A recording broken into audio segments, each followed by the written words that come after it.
to us and your feedback that before you finish the graduate.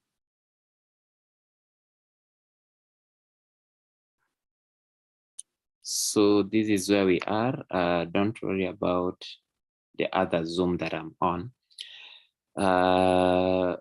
Okay, so we need to go to our modules.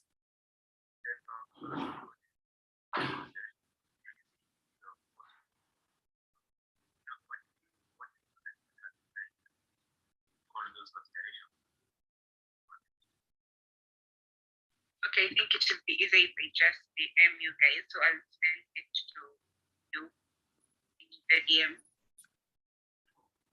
So this is where we are.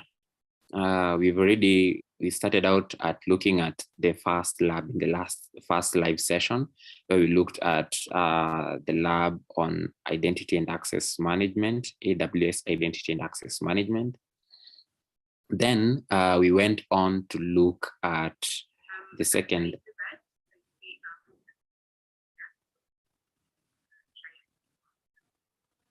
The second lab was on how to build your VPC and launch a web server. That is something that we also looked at. Then we were also able to look at EC2, courtesy of Meshach, who did it exemplary well. Then we went on to now looking at the learner labs in the last live session, and I introduced those who joined in to the AWS Academy Learner Labs, which is a very good platform for persistent practical activities. Then today, I'd like us to look at the fourth lab, which is working with EBS, Elastic Block Storage, EBS, and if possible, we might able to look at the second lab, that is the lab on building a database server. So let me just get onto this. Oh, sorry, can't do this here. I have to go to student view.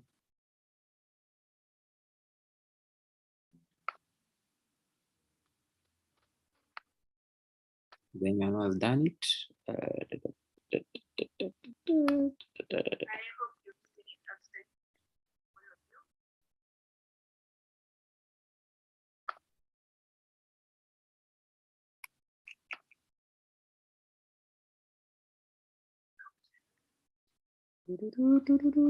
you. Okay.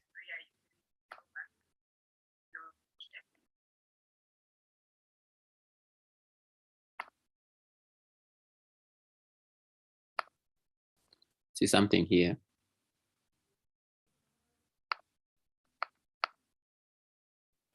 Example, let me search.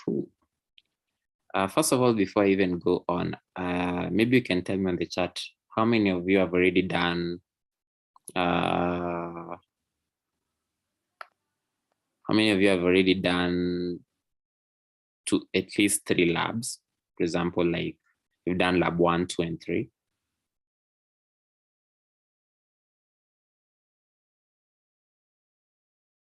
You can see Willie, you've already done the lab 4. William, I can see Abram, you've also done lab 4, which is very good. I can see this is someone who's, I think also Abram, you've already done the activity on Elastic Beanstalk.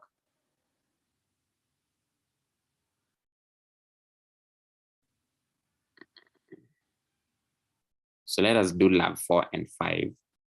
You can see this. Yeah, hope I've not shared a lot of personal information. Okay. So let's go to lab 4.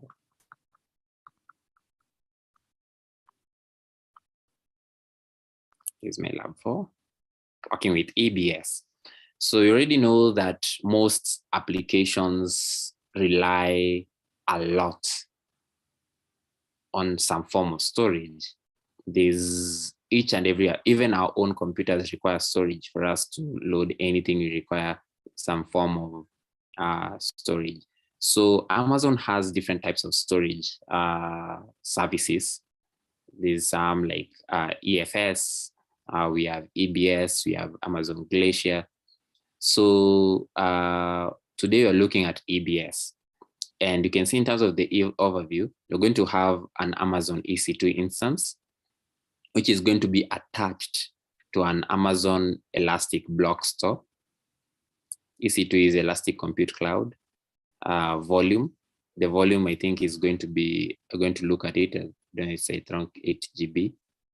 Then we're also going to have a snapshot. So you can see this lab focuses on Amazon EBS, which is a key underlying storage mechanism for most of the Amazon EC2 instances. In this lab, we're just going to be looking at how you can create an Amazon EBS volume.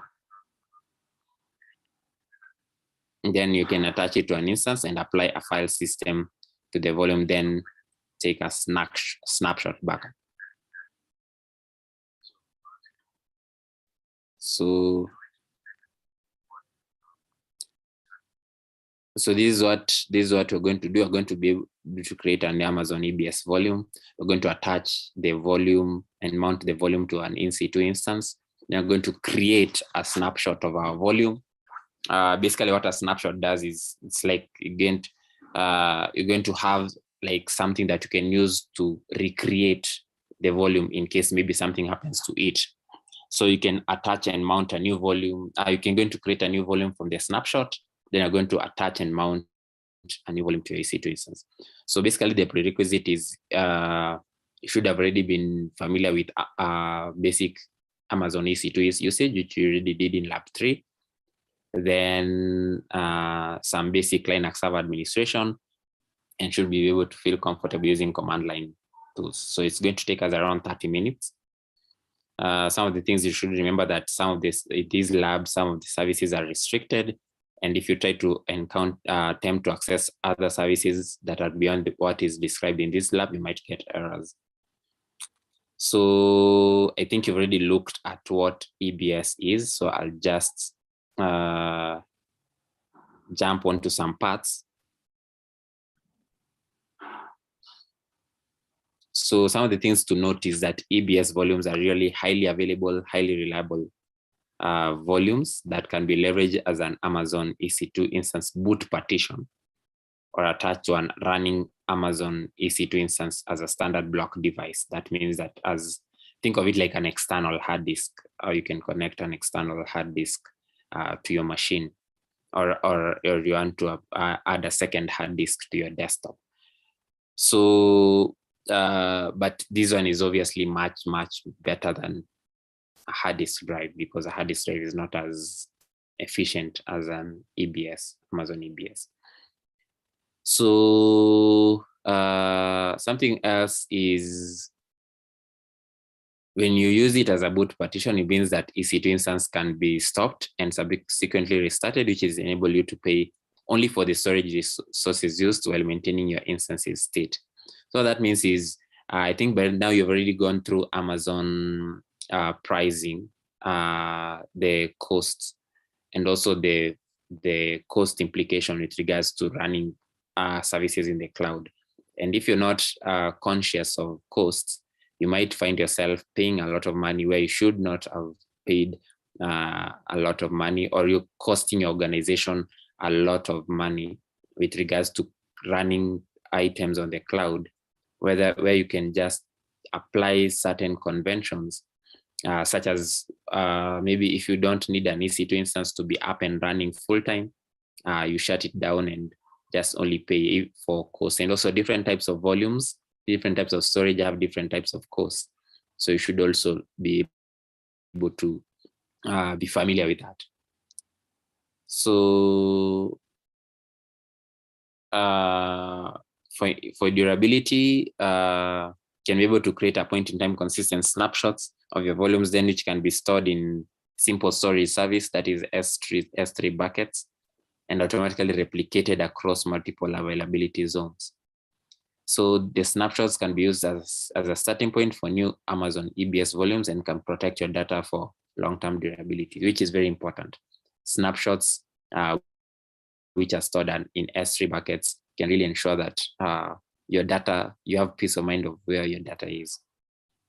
And also you can easily reshare the snapshots with the coworkers and also other AWS developers. So some of the features that are there with an EBS volume is that you have persistent storage. The lifetime of the volume is independent of the particular EC2 instance. You can you can terminate an instance and still have the volume. And it is also general purpose, means that it can be used for from any operating system. It doesn't mean that you have to have Linux, you have to have Windows. You can use it for any type of OS. High performance, they're equal to or even better than local Amazon EC2 drives. So that means that they are much good in terms of performance.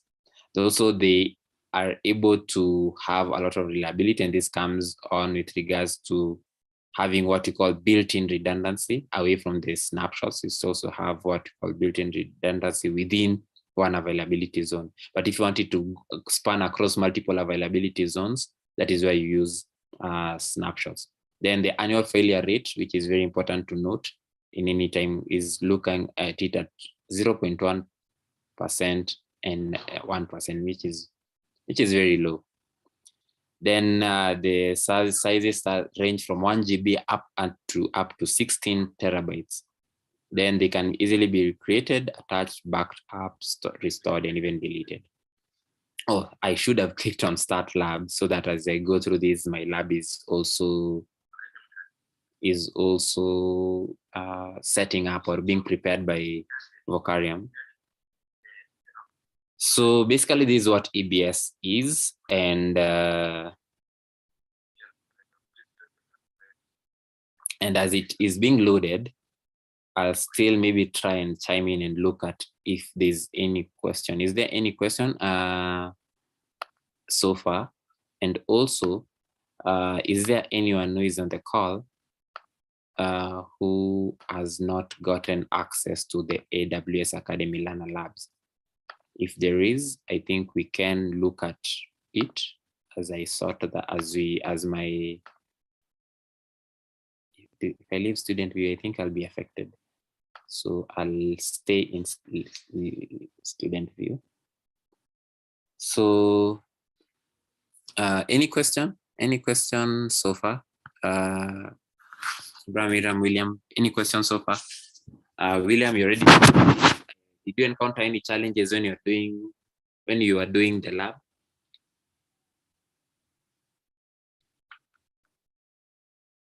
William, did you encounter any challenges?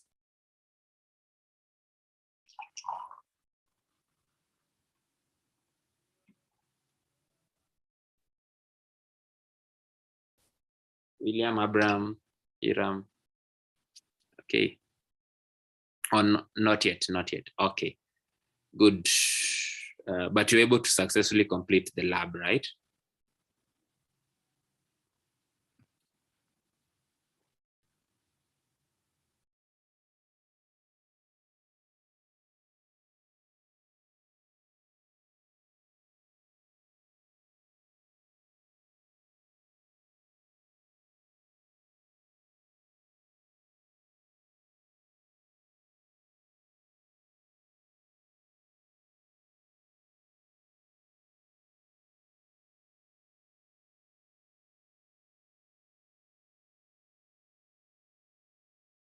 So let's wait for my lab to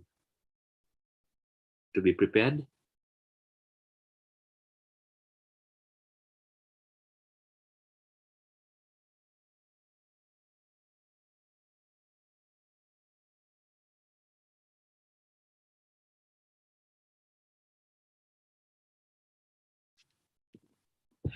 Okay.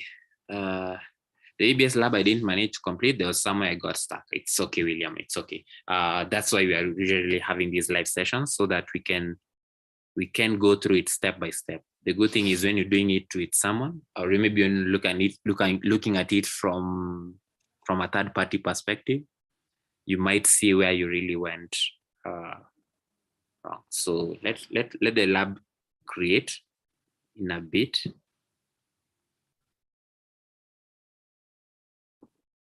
Oh, that's nice. The good thing is to try, Abraham, and I really appreciate what you're really doing and going ahead of the trainer to go through the labs. I also hope you've been looking at the end of the session. I'll look at the knowledge checks and we'll see how it goes. So don't worry if you hear some sounds in the background. There's a mentorship session that I'm also running for a certain hackathon that has been running the whole week. So, but I say that it's very important that we don't miss a week of having a live session. So let it create. Just give me a minute.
Okay. So I can see my lab is ready. So let us get onto it. So I'll click on AWS. And again, I need to arrange. I take it there. I take it out.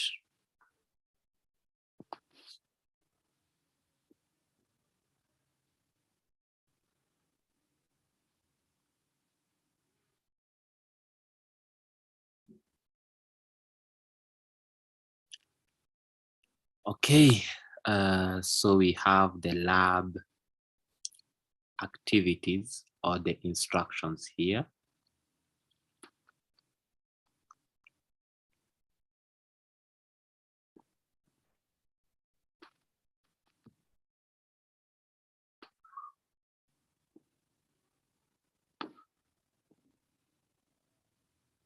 And I have my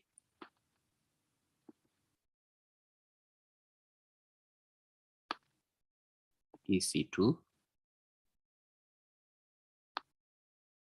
So if there's any one of you running it also, you can tell me so that we can flow together.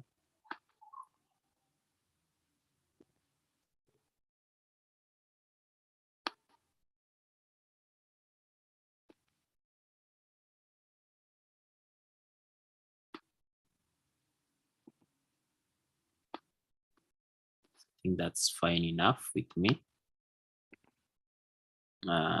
Yeah. Oh, you're in EC2 now. Good. Good, William. So let's move on. Let's move on together. Let me catch up with you. Good. EC2. Good. At the top, click arrange, create a new. Click EC2.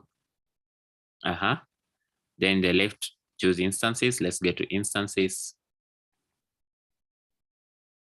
So let's move faster. I already know that now you have the hang of it. So I go to instances. An Amazon instance named lab is already launched. So it is here. Not that the availability, it will look, not the availability of the instance. Let us note it. What is the availability zone? Yes, US East 1A. You can see this is here. In the left navigation, choose volumes. So where are volumes? You can see it's here. You do that. So the volume, you'll see a volume that is being used by the instance is 8 GB, which makes it easy to distinguish from the volume that you'll create next, which will be a 1 GB in size. So I'll choose create volume so I can see.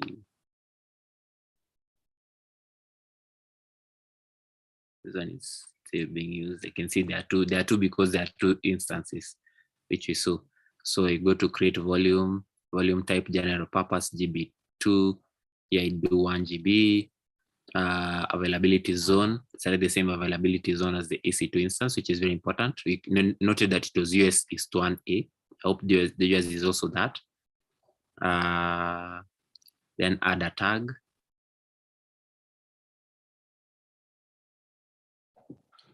Then you call it name. And the value is my volume.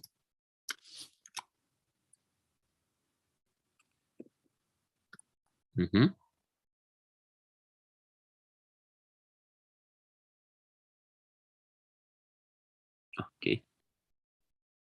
I can remove that one.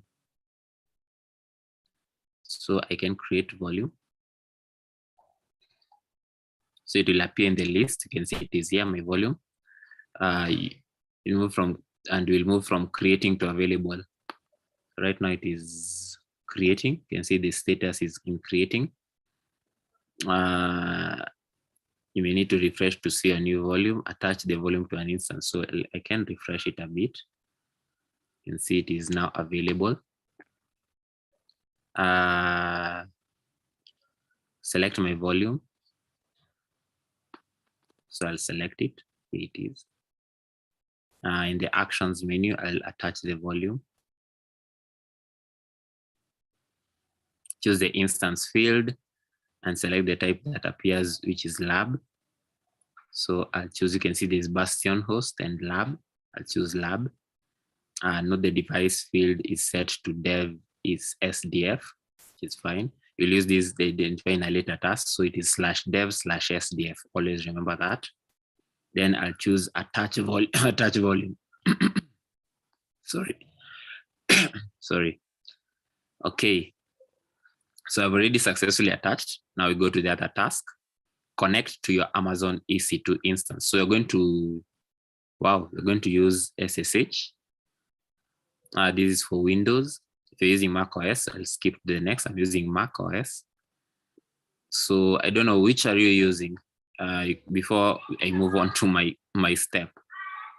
You're using Windows, are you using Linux? Which are you using?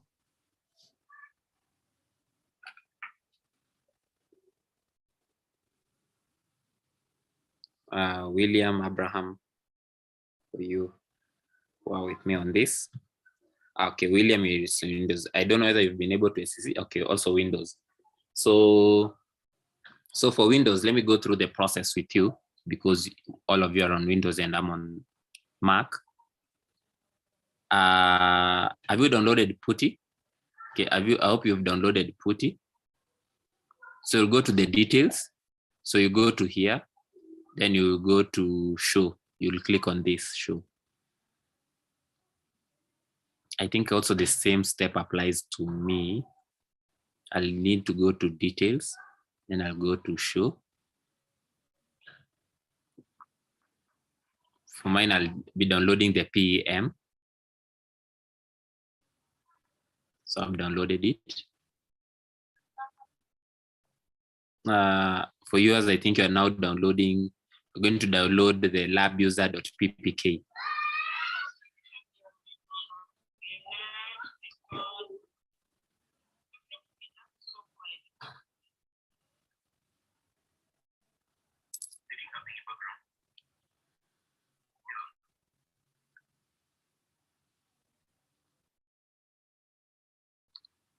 So you'll update me once you've been able to download. Also, you need to download PuTTY. There's the link you've already been given here, and open it.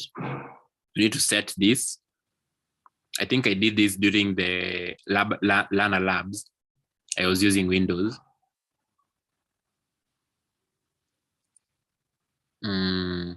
Kindly go through this part as I go through mine.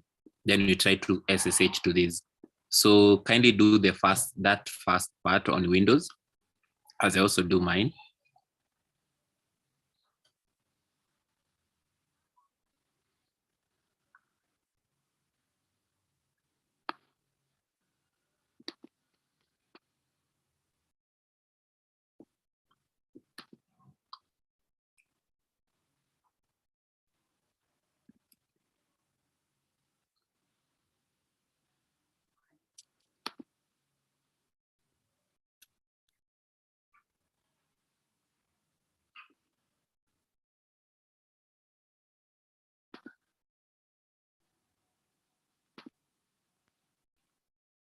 So I'm changing it to be readable, to be read only.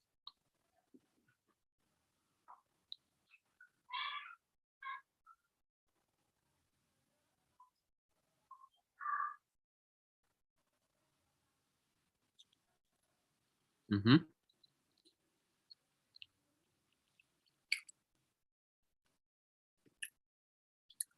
go to instances. Then get the public IPv4.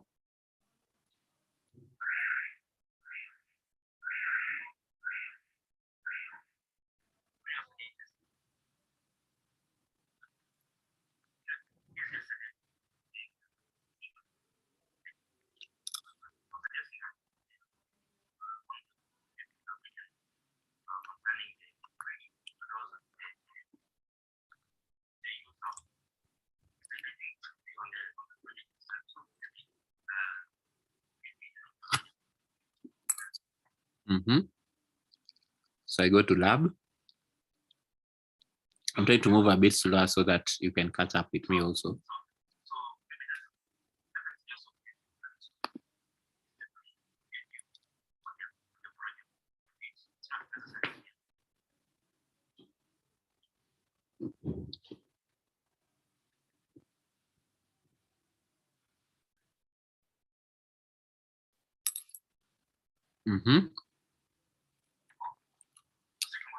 I don't need to really do this.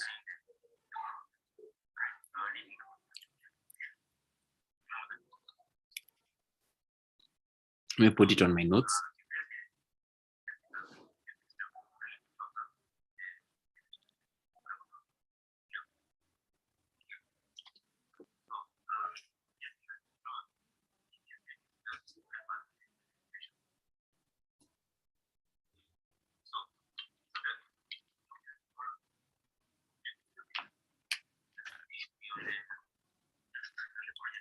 Okay, let me do a new note.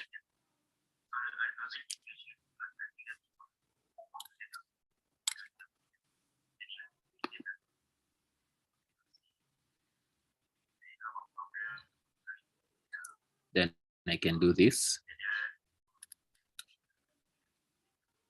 Anyone who is, if there's any challenge, please share on the chat, or maybe you can just unmute.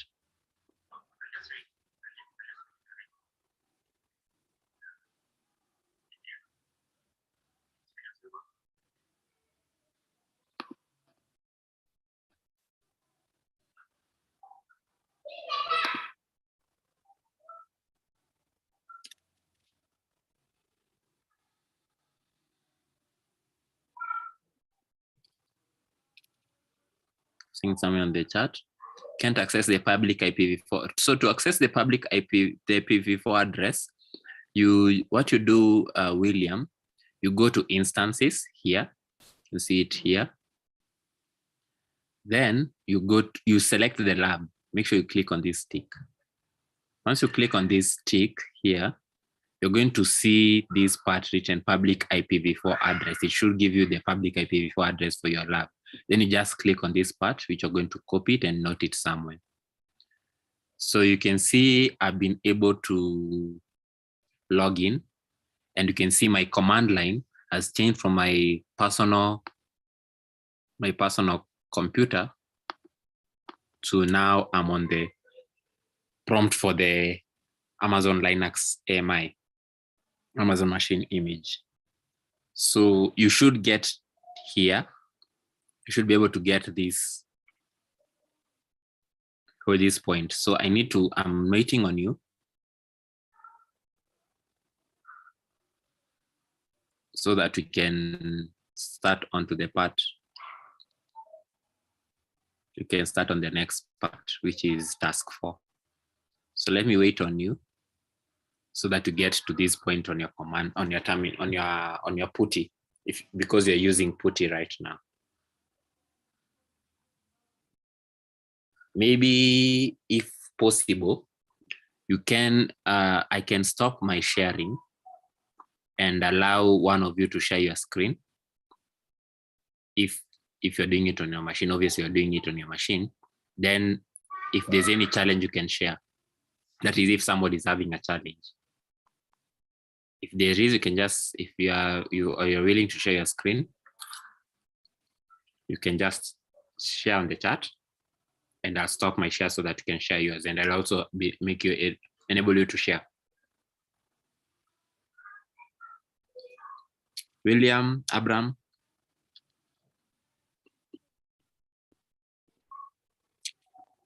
I don't know if Hiram is doing it.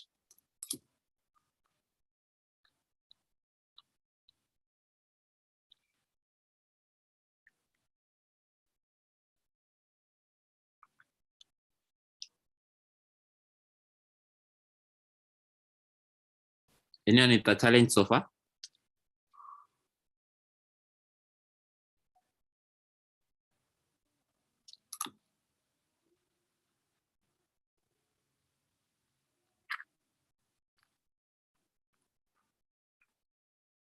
So if you're connected to your Zoom on your laptop, it will be awesome. But if you're doing it and you're following on the Zoom on your phone, it's still fine.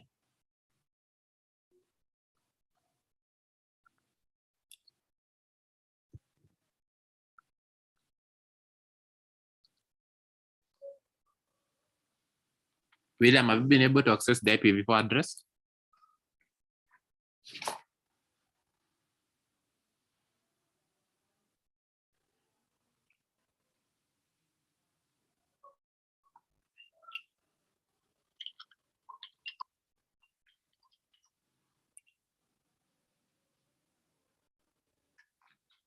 Good.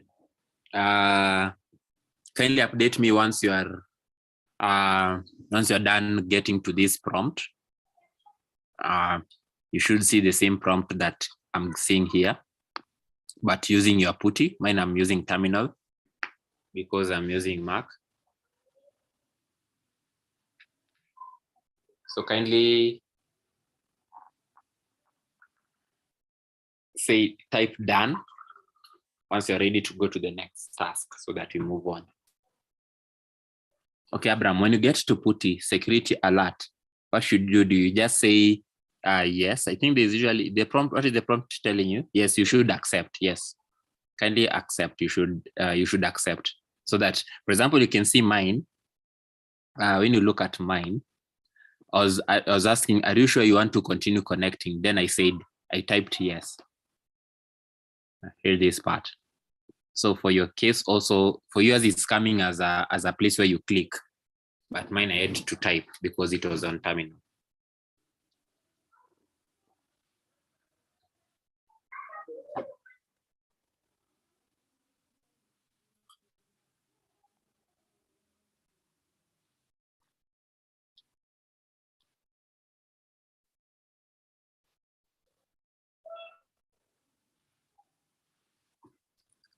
After you've accepted, what has happened?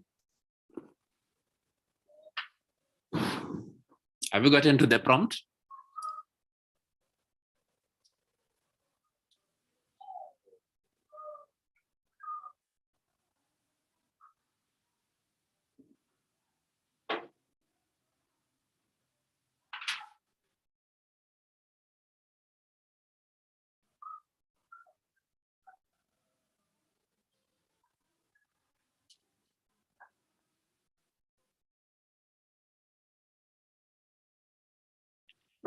Good. Abram, you've gotten to the prompt. William?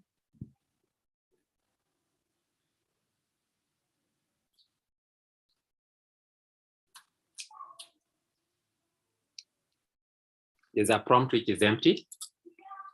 It has a green cursor. Are you getting something like EC2 user at IP, something like that?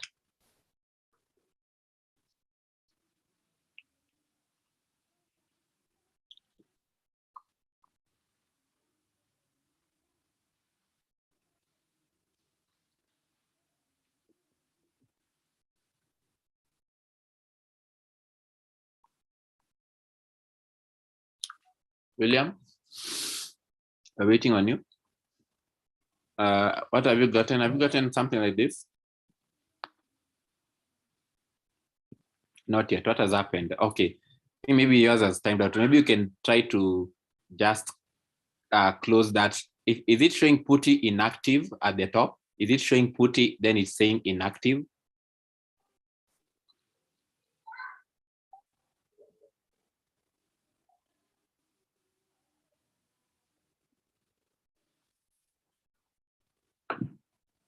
Is it showing something like this at the top or at the top? Is it showing something like that? If it is showing like that, you need to disconnect and connect again. But if you're getting, if you've seen something like all this, you are good to go. I hope my screen is clear. I don't know whether I need to make it bigger.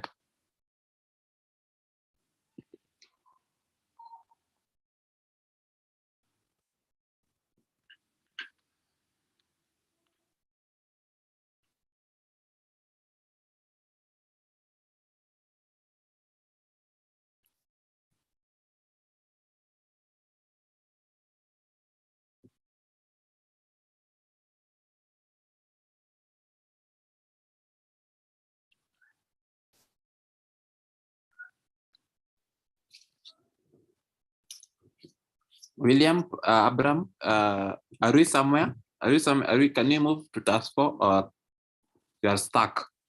Is this where you got stuck?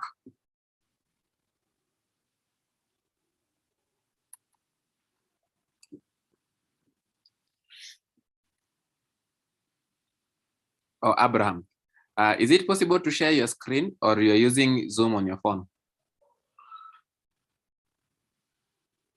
Abraham.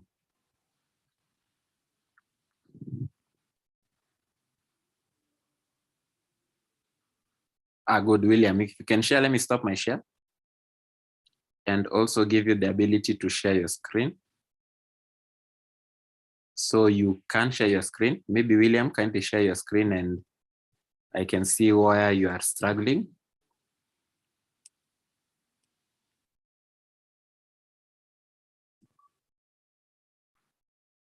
Maybe you can share.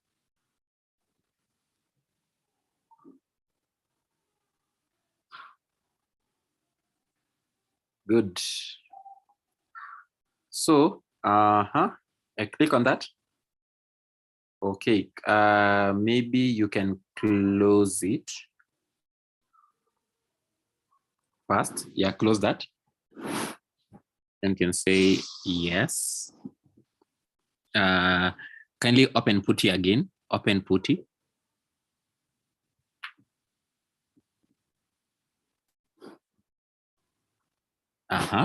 Type, paste your public IPv4.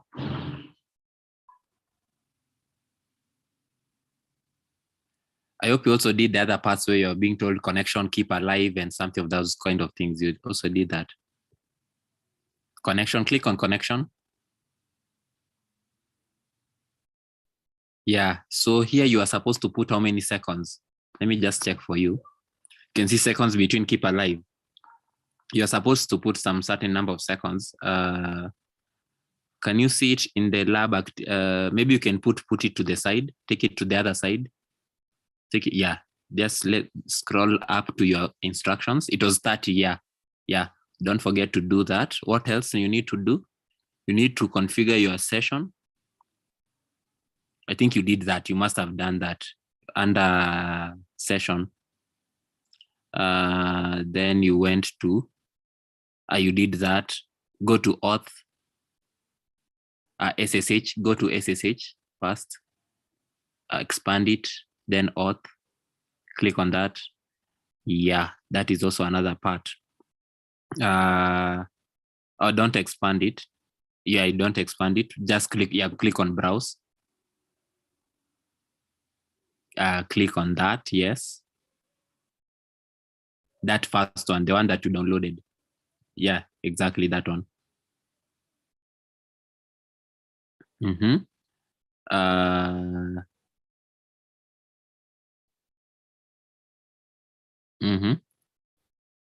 Okay, click on open. EC2 user, EC2 hyphen user, EC2, EC2, EC2 first of all, then the hyphen user. Yeah, press enter.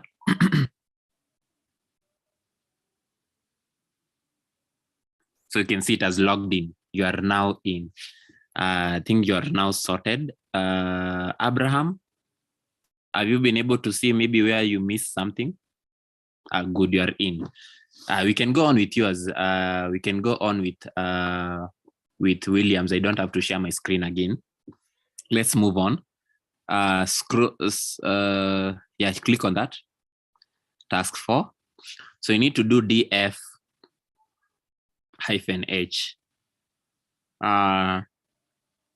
So you can select this and copy. Then you just right click it. You'll paste it here. Copy it. Just right click on your putty. It has pasted it, and I also need to do it myself so that I don't lag behind. Where's my terminal? Yeah, I have it here on my side. Good. So do that. df-h. Personally, press enter. Press enter. You should get an output. Yes, you've gotten some output. You're seeing the file system. You're looking at the size, the use, the availability. I use mounted, where it has been mounted on, and something of that sort. So what is the task telling you? Create an ext3 file system on the new volume. So you're going to select that. But before even just select and copy and paste, let me explain to you that command. So what that command is doing, first of all, sudo is just elevating that command to be performed by an administrator. I believe if you're familiar with Linux, you know sudo. Then mkfs is just the make file system command. Then it has the t argument, which is tell you the file system is going to be ext3, and then it's going to be mounted on /dev/sdf. So yeah, now you can now copy that. Let me look for mine. I'm done that. Copy. I also go to my terminal. I paste that. So it is asking me for my password. I don't know which password is this.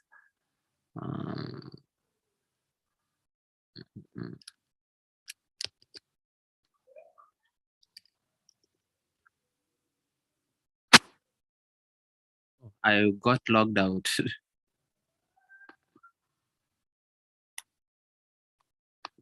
Personally got logged out, but still you can move on with yours. I'll still complete mine. Let me just move on with yours. Let me maximize. Okay, yeah, you can press enter. Let's move on with yours. Mine got stuck somewhere. Press enter. Okay, it has created and it has done. It is done. It has done all those processes and it is done. I hope also Abraham, you're following this and also you're following with us. Then you now create a directory. You use the mkdir command and you're going to create the directory under the root mnt mount and data store. You can just copy and paste that. So there's going to be a directory called data store. within that path. Copy and paste that. Okay, press enter. Don't forget to always press enter. So it has created it. You usually don't get a feedback, but you'll already know that so you can now scroll down to our lab activity. Okay, so we are going to now mount the volume, mount the new volume. So we create a directory for mounting. So then we have now that. Now mount it. We now mount the /dev/sdf onto the data store folder. So just paste it. So you can see the first part is where the EBS volume, the new storage volume is the hard device, and where the directory where it is being mounted. So you can press enter. So you can see to configure the Linux instance. So we have it. So again, you don't going to get any feedback. It has already been mounted. So to configure the Linux instance to mount this volume, whenever the instance is started, you need to add a line on the etc f stub.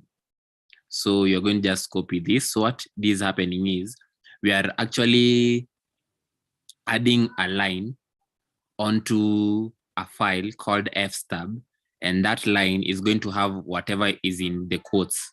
You can think of it, if you are familiar with PHP, you know the echo command. So you can see in that echo command, the line that is being added is that is in, I think is that maroon, or I think it's brown. So we have the device path /dev/sdf, which is also going to be always mounted to that directory data store. It is an ext3 file system. Then anytime we start the instance, this command will be run, and it will actually mount the volume onto the data store. And there's a pipe of that line, then sudo t the a pipeline and the a argument, then etc f stub. Is just to tell you that whatever is on the first part of the pipe, the other side of the pipe, the left side of the pipe is just that one line that looks like an eye, is what is going to be the output of the first command is going to be the input of the second command. So that is basically some basics in Linux. So you can now copy that whole line. I think I've explained it well. So, and paste it there. So basically that command is to ensure that it is done automatically. Now press enter. Okay, so you can see it is done. View the configuration to see the setting on the last line. So we are we're going to see it. So you can cut is just to peep into that file. So just do the cut command. Yeah, copy that. We are now looking inside the fstub.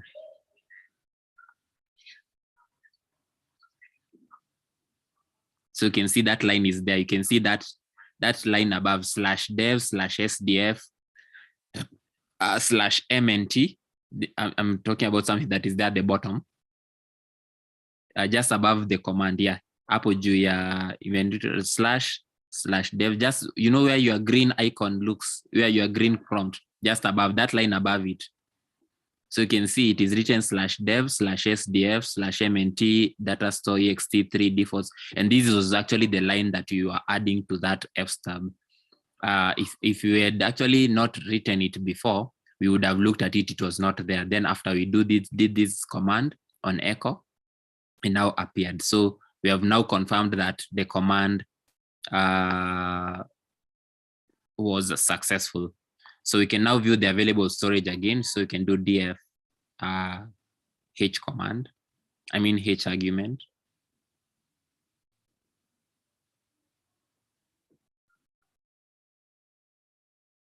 So you're being told, you can just scroll down.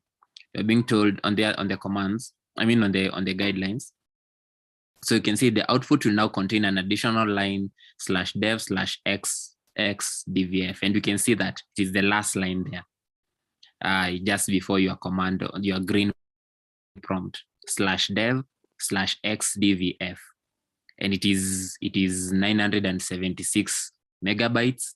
It has been used 1.3 megabytes, and it has 924 megabytes available. 1% has been used, and it is mounted on our data store folder that we created. So on your mounted volume, create a file and add some text to it. So you can see sudo sh c argument echo, some text file has been written, and it's going to go into mnt data store file.txt. So you're getting a file inside that volume using command line. So you can copy that whole line on guideline 36.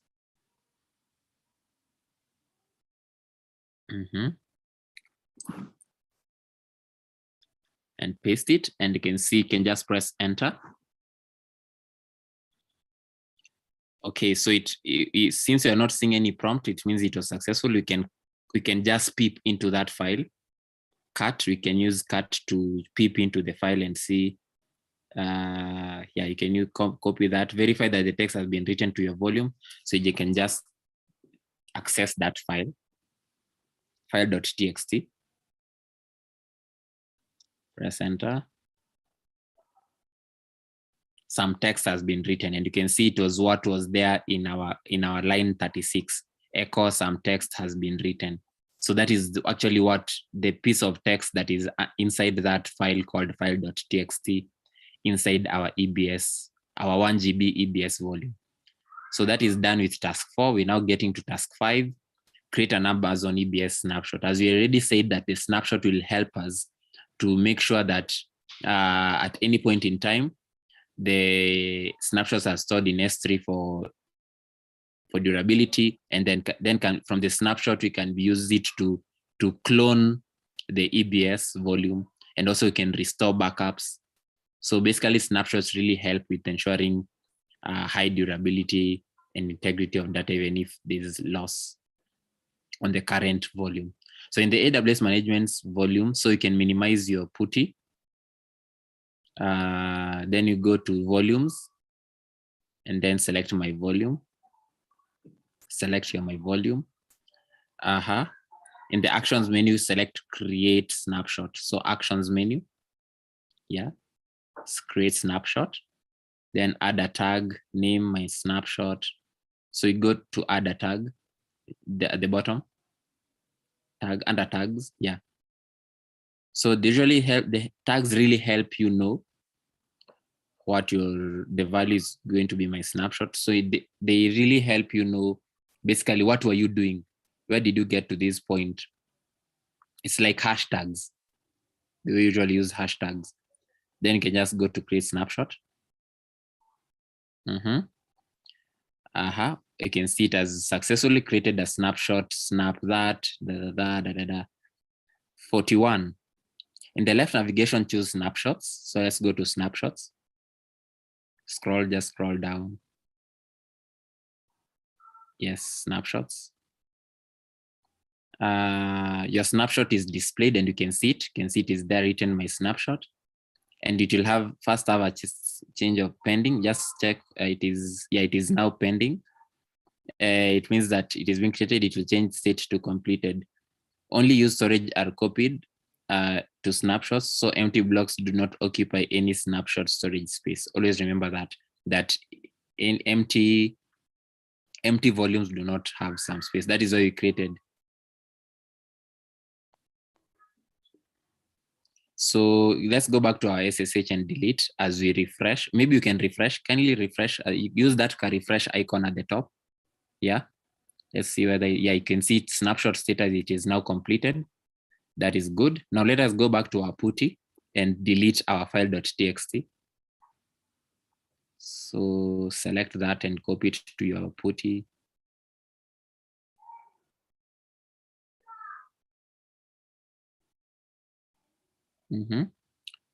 So that one is the RM file to delete. So it will delete.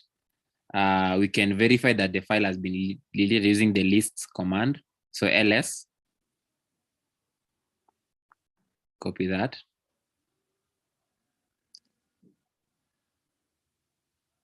So if you see nothing, you can see lost plus found. That file is no longer there.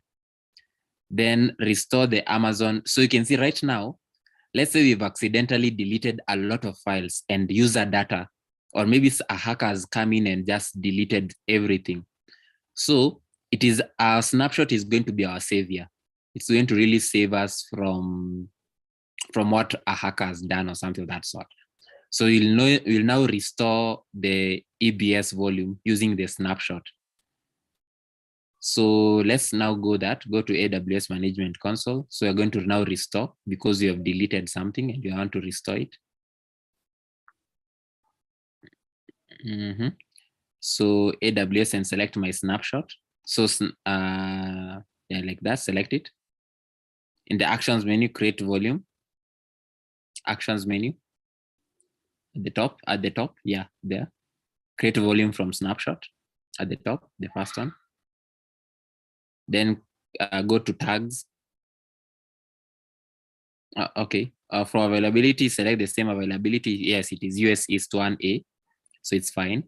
Add tag, name, restored volume. So basically these tags that what you are being trained by AWS is have the habit of creating tags. So that is why you can see they are optional, as you can see, but it is very important. Okay, create volume.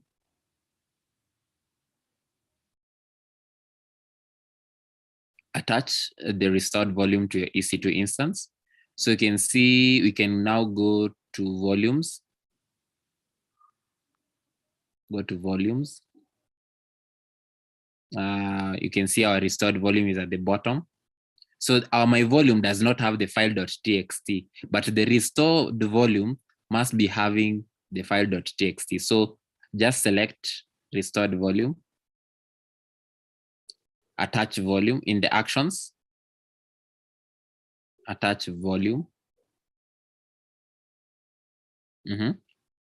Choose the instance. Lab, we are going to use lab, yeah.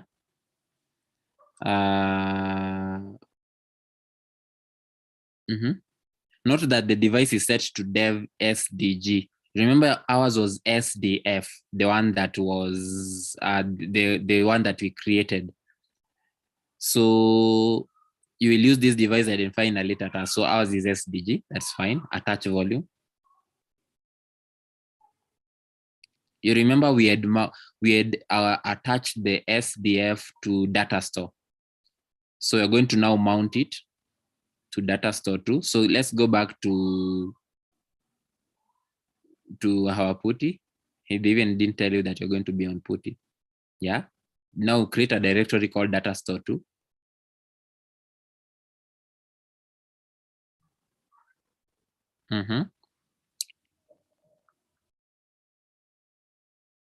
Then you can mount SDG to the data store too.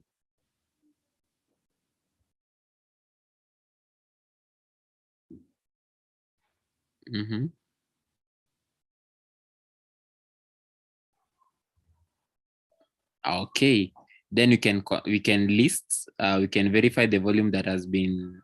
We should verify that the file.txt is there. So just use that command, the list file command. We should be able to see file.txt within that volume. You can see file.txt. Then maybe you can even cut into it. You can just write type cut file.txt. Just to confirm that it has the content that we had put. cat space file.txt. File. Don't write space, don't type space, yeah. Yeah, file.txt. Okay. Press enter. Oh, okay. We need to do, okay. Just press the up arrow Press the up arrow on your machine. Not scrolling up. Don't click. Press the up arrow on your keyboard. Okay, not too much. Just scroll. Press now the down arrow. Just once at a time. Go again. Okay. Now just go up again. Yeah. Now you can see the up and the down arrow help you to cycle through the commands that you've already typed. It's usually a very good practice when you're using command line so that you don't have to type certain commands again. So at the end of that, I like you to type file.txt. Yeah, but don't press enter yet. Press the home button on your keyboard.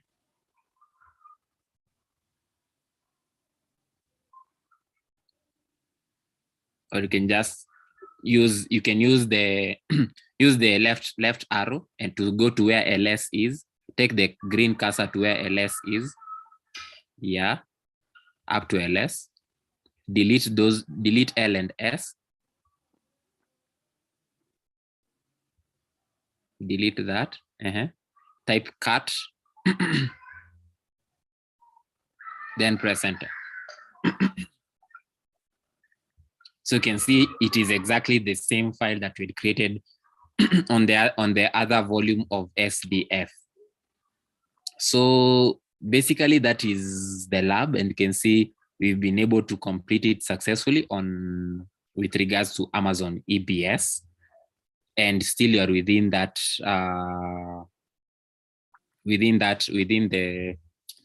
within your Amazon machine image for the lab.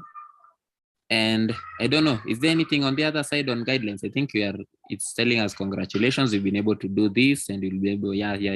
So basically this is what we've been able to do. We were able to create a volume. The volume was SDF, and we mounted it on data store, and we created on fstab, we created a line on fstab so that it is automatically mounted to data store whenever the EC2 instance is restarted. Think of it like the EC2 instance like a computer. Then we were able to attach the volume to the EC2 instance. We created a file system on it using ext3, and we added a file onto the volume, the file.txt. We did a snapshot of the volume when it had the file. Then we deleted the file from the SDF volume. Then we created a new volume from the snapshot, which went to SDG, and we mounted it in a new folder directory called data store 2. And once we were able to do that, we were able to mount the new volume to our EC2 instance, and also verify that the file that we created was that. So, William, I'd like you to scroll up. I mean, cycle through the commands on your PuTTY. I'd like you to go to the command that had, it was df -h.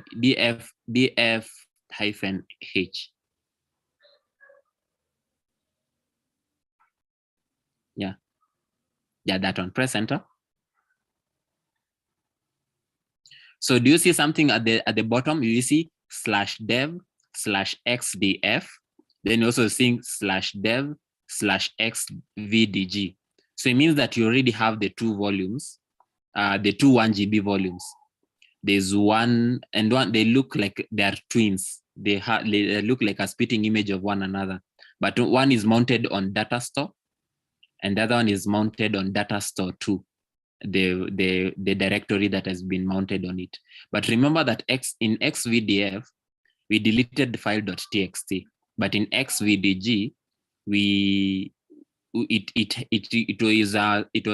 was a volume that has been created from a snapshot that we had created once at the point when we had not deleted the file.txt. So basically what this whole lab has taught you is how you can restore a volume from a snapshot. You can restore, and you can even clone volumes. The same snapshot, you can use it to create multiple volumes across different regions. For example, let's say your mobile app is using some database, and this database is being accessed from all over the world. So you can always be having some snapshots being created and made available to different availability zones all over the world, and different data centers and different places, so that the time it takes to access data is much shorter. So those are the things that you can really apply in the cloud with regards to EBS. And I don't know, congratulations so much, quite a big congratulations to you, William, for successfully completing this lab. You flowed very well with it. I wish you could have even been the one taking us through and adding it through. I don't know whether you have, how much time do you have? Oh, it's still quite early. I don't know. Can we go to the other lab if you're still on it? Can we go to the other lab on creating a database server? I think you can end this lab. You can click on end lab. You can close your PuTTY. You can close your console, and just, yeah. Then you can go to your modules, and you can end the lab there. Then you can just be going to modules. You can just close that. It's still going to do that. Then let's go to the one on database, creating our database server. Yeah, just go on. Yeah, that on lab 5. Yeah, good. So there's something called Amazon RDS, which we're going to look at from our database server.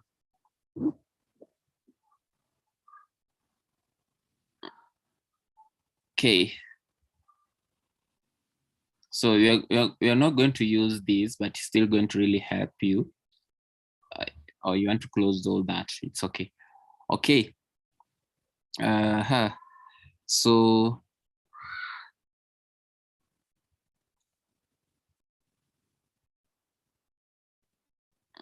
okay, you can click on Start Lab. Then as we explain it, it is loading. Okay, yeah. Yeah, you can do that. Yeah, do that, what you want to do. Exactly. Yeah, up to there. So let's start from the top. So we are going to create a database server that can interact with the DB using an app. So there's what we call Amazon RDS. It's the relational database service, and actually helps in development and actually building a database server.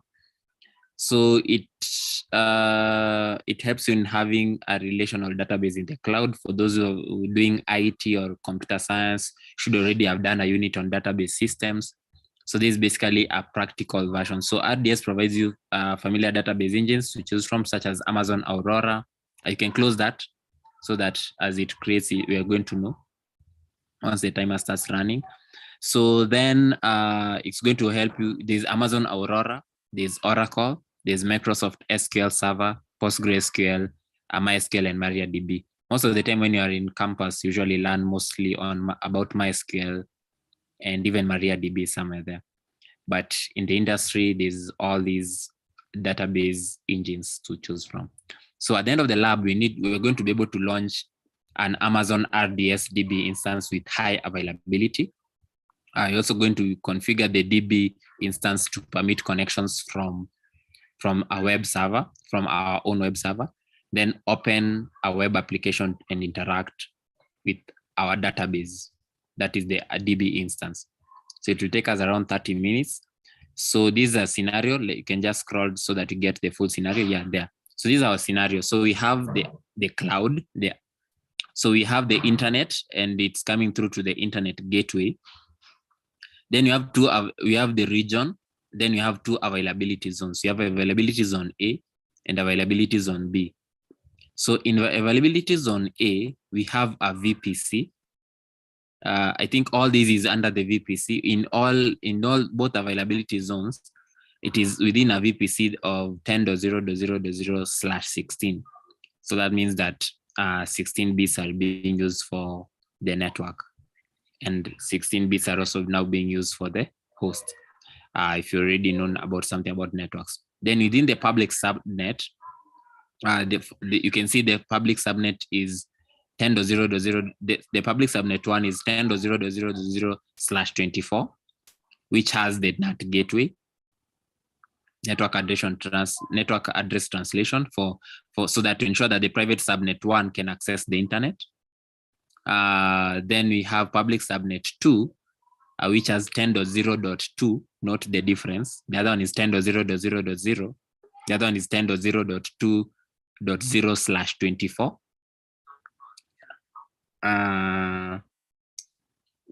Then we have 10.0.1.0/24 is where the private subnet is.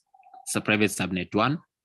10.0.2.0 is /24 is where you have public subnet 2 and private subnet 2. If you remember the VPC lab, this is almost similar to that. So we will start with that. This is where we are starting. Think of it like the before and after. So maybe William, you can scroll, we look at the end of the lab where we will be. So we will have at the end of the lab, within private subnet 1, we will have the Rdstb master. Within private subnet 2, we are going to have the Rdstb secondary. And they are all going to be able to connect to the web server. So the master will be interacting with the web server, and the master will also be interacting with the secondary Rdstb instance. So we're going to be having a master and a secondary. And the master is going to be within the first availability zone A, and the secondary is going to be within availability zone B. I think you've already gotten a picture. So our lab is still being created. I don't know whether it is ready. Is it ready? It's still not yet ready. I'm not sure. Yeah, it's still not yet ready. Yeah, so that's basically what you're going to do. You're going to have two DB instances. So, okay, I think our lab is now ready. William, you can click on AWS and arrange your nini. Is it? It's not working. I just close it. Click on AWS again. Okay.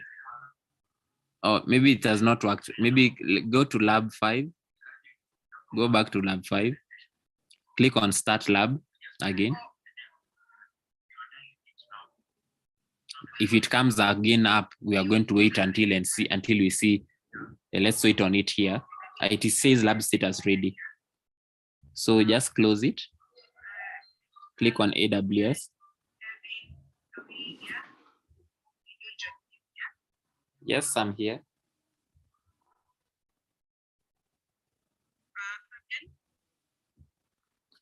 Okay, I don't know what is happening to our RDS. Let me try it on my end. Okay, so let's work with Lester and Kevin and Jockey. Fabian. So William, allow me to share my screen. Let me see. Okay, do this. So this is the first screen. So this is where I was in the other lab. I didn't finish it. The name of the app, that's the direction app, and you go by the slogan. Like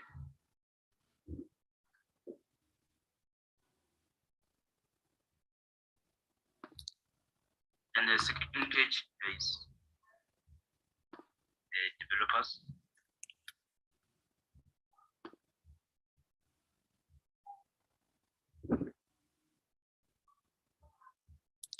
Okay, so go to modules.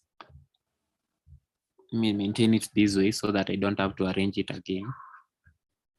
I'm going to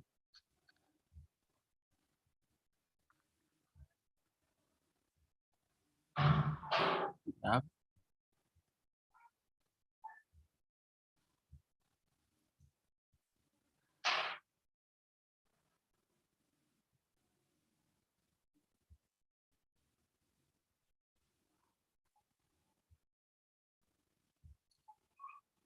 So I'll do start lab.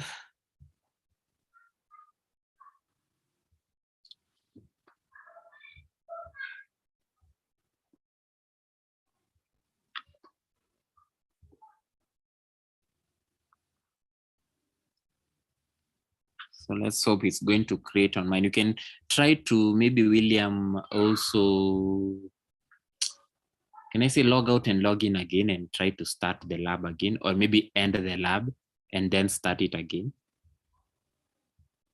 End the lab and start it again so that as we have this, we can see. So let's wait on that.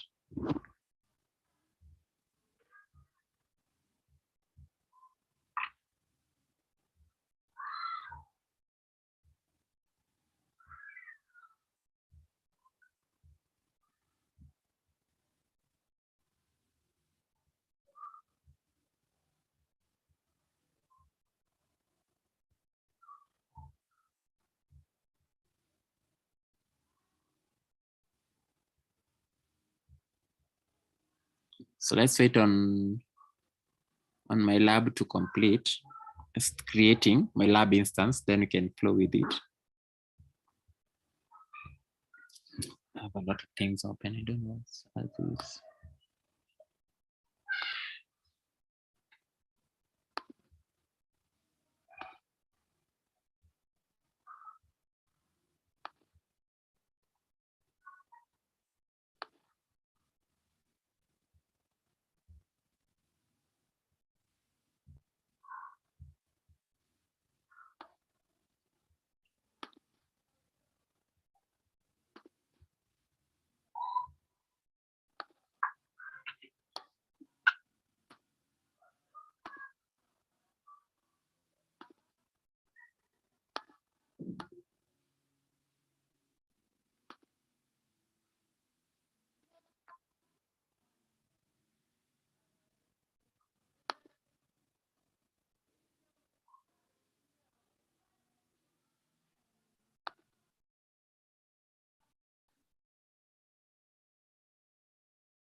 So that's the end.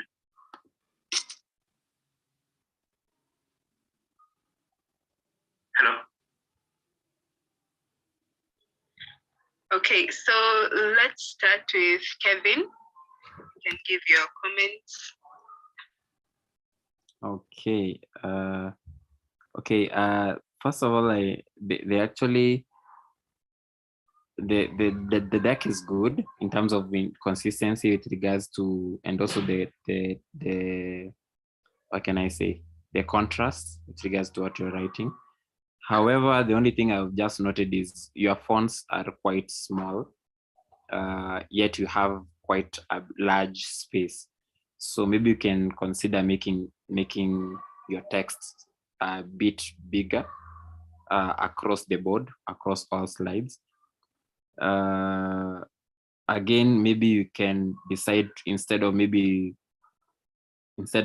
actually having them written in prose, you can have them in brief notes, but that is still fine. You can flow with that as long as you don't, when you're presenting, don't read out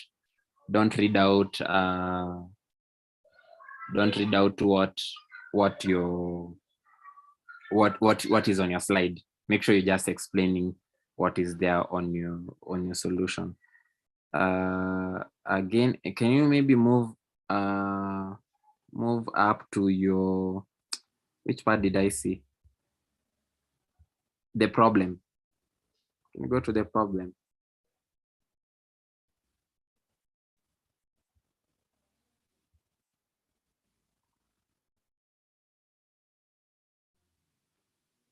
So this problem, you should actually have a problem that relates directly to your solution. So when I was thinking about problem, I would think of it like people lack the appropriate information regarding their calorie intake.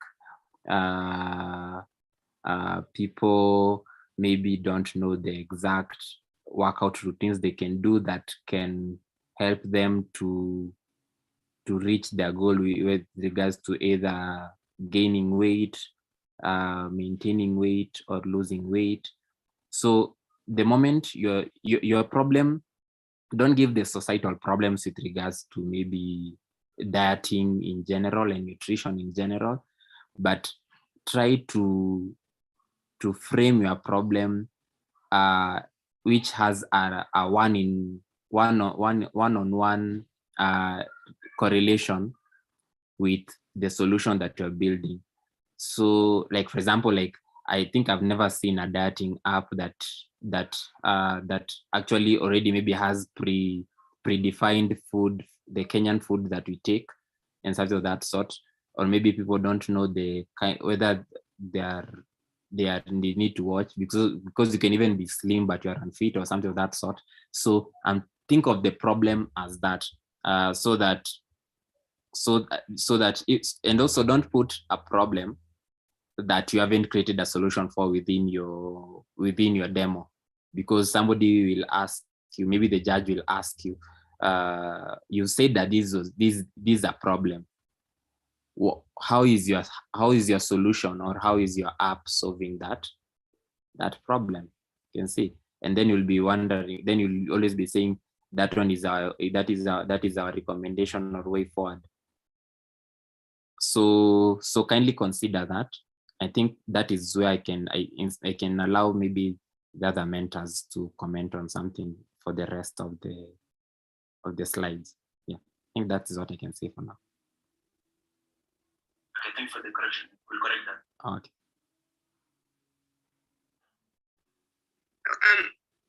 Esther, I know you're a moderator, but you can help too.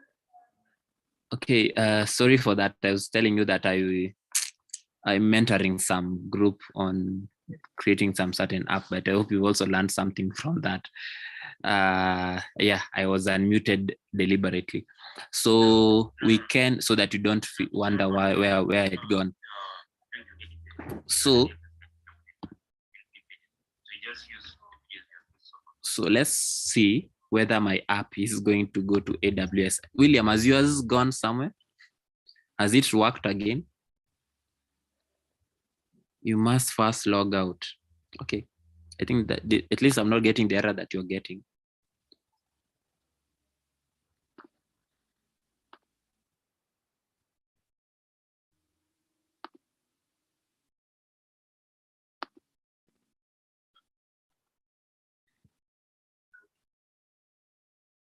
So I think Kevin did point out on the problem slide. Can you go to the solution? I'm not sure where. Just move to solutions.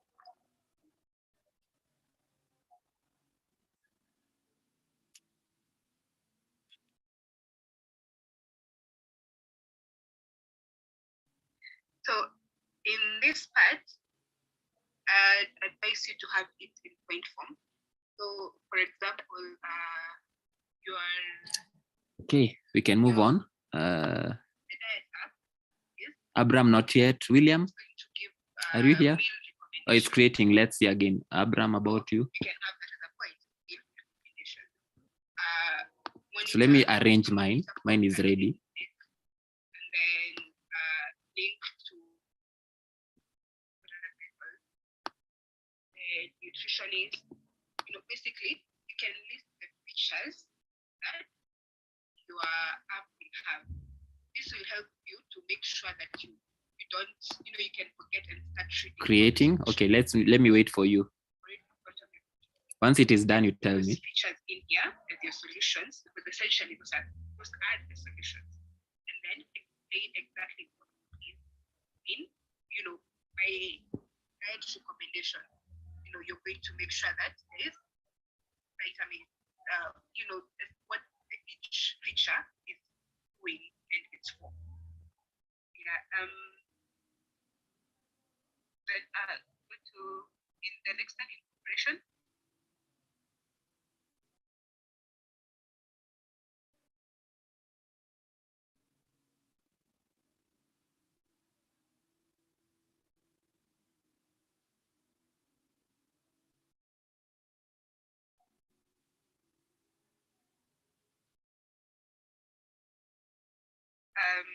conclusion, I think those are the major things.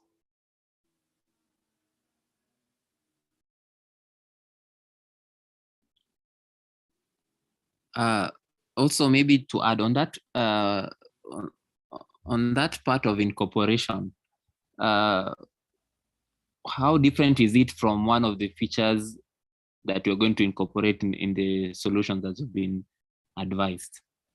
Maybe Kigen, you can come through and tell us that slide on incorporation. What basically is its essence?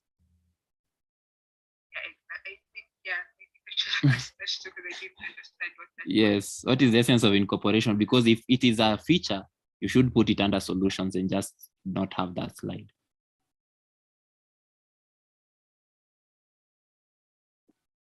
Okay.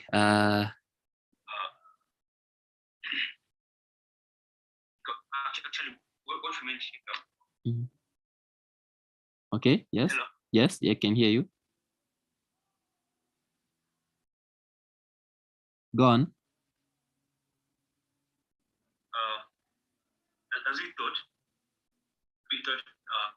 how it's like how favorable it is. That's why written it will be done. It will be done from the comfort of one's own office by giving the user the -check button, meaning that it's not that hard because it will be done your homework. You're getting. So maybe we get the wrong thoughts. Can I suggest an edit to have that as a competitive advantage? Because essentially from your description, I think what I'm getting from this is how you're trying to bring out the uniqueness of your app. So I'd call that your competitive advantage. Yeah, I agree. So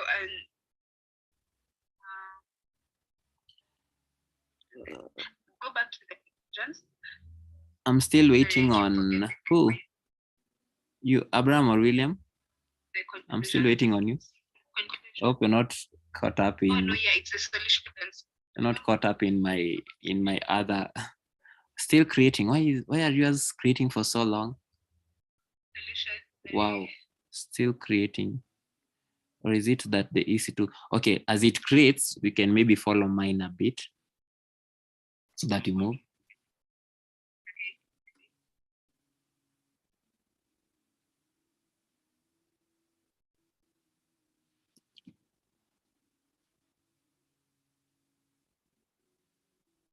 Solution. Yeah, solution.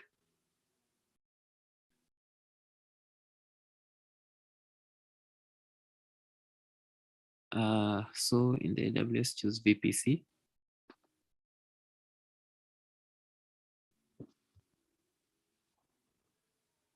Then I go to security groups. So let me ask this question. Why did you add the this will go a long way efficiency discussions we can or any others by ensuring that all the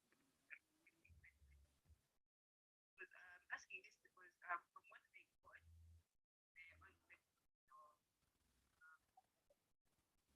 generation of the app is that you're battling with issues. So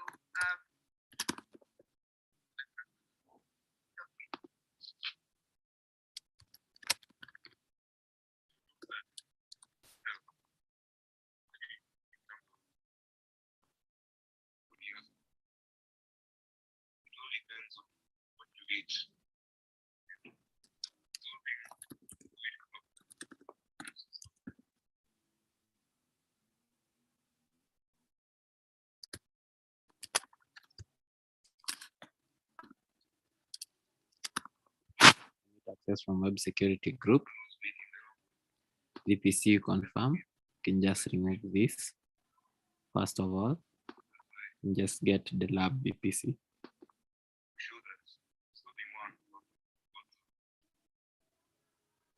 Add a rule.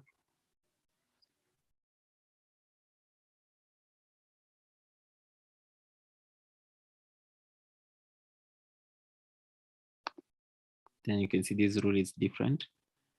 Type is MySQL stroke Aurora.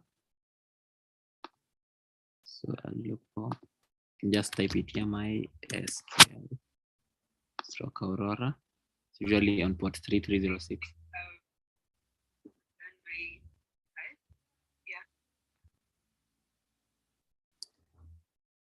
Overall, it really looks good. It's a good presentation. So, and remember that when you're presenting, talking is what you see. And the display isn't really what they look at all. It matches how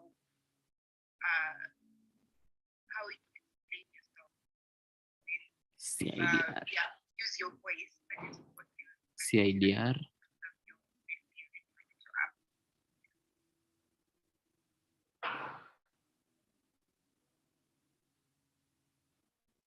don't know if anyone else has something. Jackie, do you have anything to add?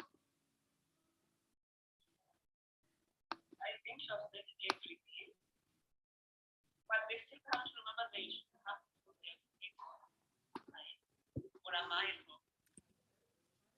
Yeah, they were just trying to show us what we have back for the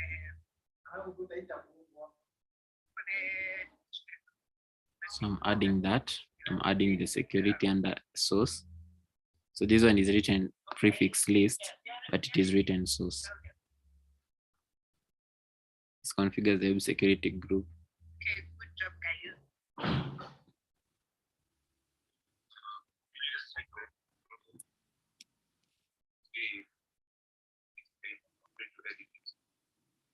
The problem stage. Oh, yeah. Okay.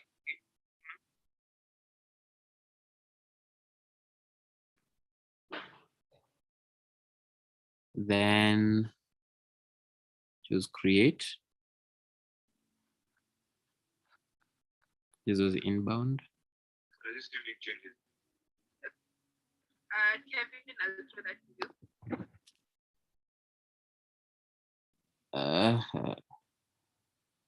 Pardon? They've made changes Yes. to this slide, the problem slide. Yeah, yeah, they want it like a review. Okay. So it says unhealthy lifestyle as a result of improper diet consumption, lack of communication channels between them, and the lack of proper guidance on how to diet. Maybe if I can just try to help you rewrite it better. It's something, it's good, it's raw, but it's something that you'd want to capture and make the judge relate your problems to the solution or to the app you're building. So for example, again, if I may ask, or maybe the Nixon or Maria, anyone on the team, what is the app trying to do?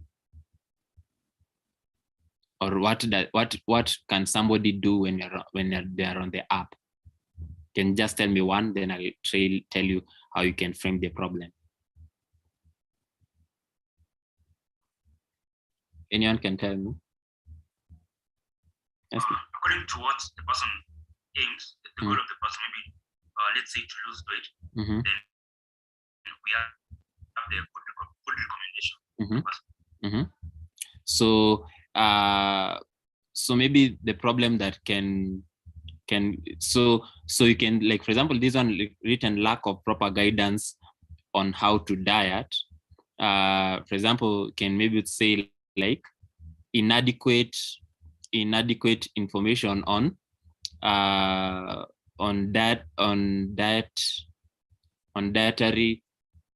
dietary requirements to lose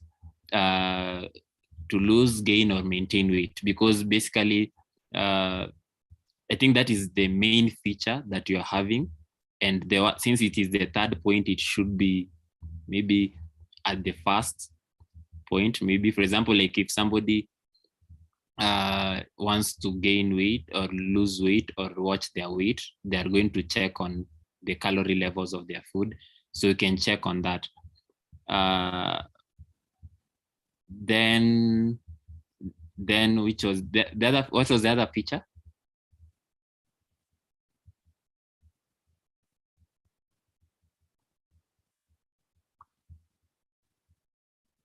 The other feature was it on workout or what? Or that one you're not including it now? So I have a question. Yes. So from what I'm getting from you. Yes. So the features you're trying to include here is then now there are the problems and as well as the solutions you want to offer to those. Like we just take the features, then we can from them we can now know the problems and the solutions. Basically usually start from the problems, but you know how the problems are currently as I read them, as I read your problems right now, it's very difficult to know basically what you're doing. For example, if I read improper diet consumption, is it that the app is going to recommend for me foods that I'm going to eat? Is it going to warn me about foods that can cause cancer or lifestyle diseases? It's quite broad. I can say it is quite broad. If you say lack of communication channels between them and the between them, who are them, first of all, and the nutrition professionist or professional, I think usually professional something. Basically, is the app going to create a channel where people can communicate, like for example, the way there is Discord or something? Is it going to be a place where somebody can seek guidance on what to eat? Your problems, if as they are framed, they would actually raise more questions than answers. So it's much better you focus them a bit. Then you can now explain the way they're written now. You can use them as usually call it the pyramid. You start from general to specific. So as you're explaining your this slide, you can say like most of the time people are suffering from lifestyle diseases, or maybe they're usually unfit because they are usually sitting down in offices, not working out, sitting in traffic or something of that sort. Then and also maybe taking a lot of calories with regards to pizzas and what. Then you can then you go to like this has been due to a lack of or maybe due to inadequate information with regards to what is healthy eating, and maybe lack of direct communication to nutritionists who can guide on a personal diet for each and every person depending on their goal, or maybe those who want to gain, lose, or maintain weight. Can focus on 2 or 3, and also maybe say, I think the other one on improper diet consumption and lack of proper guidance. I think lack of communication and lack of proper guidance looks a bit similar, because once you have a communication channel, you can get guidance.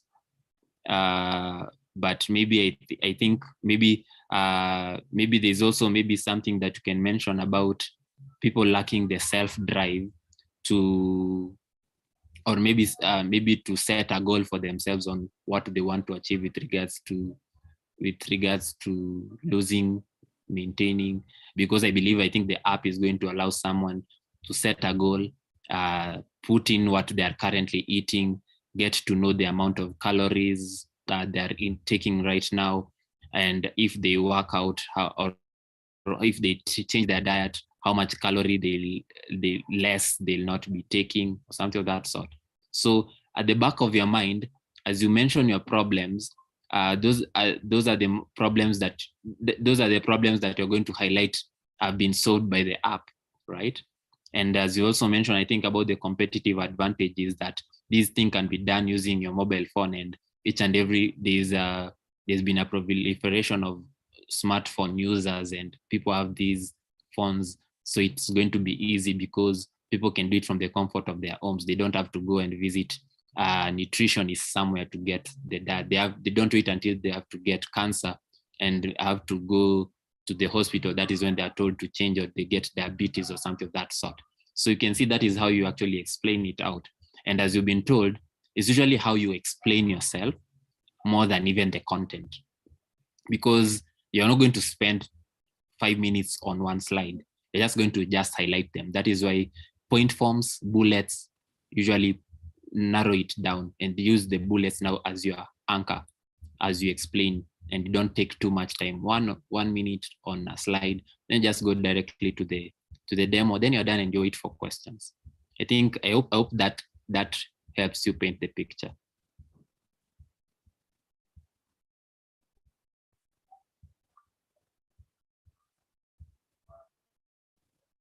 Just to echo what Kevin has said, there's something I read some time back. That if you cannot Sorry for that. But I hope you're learning something as I do the mentorship on that. very few words. Okay.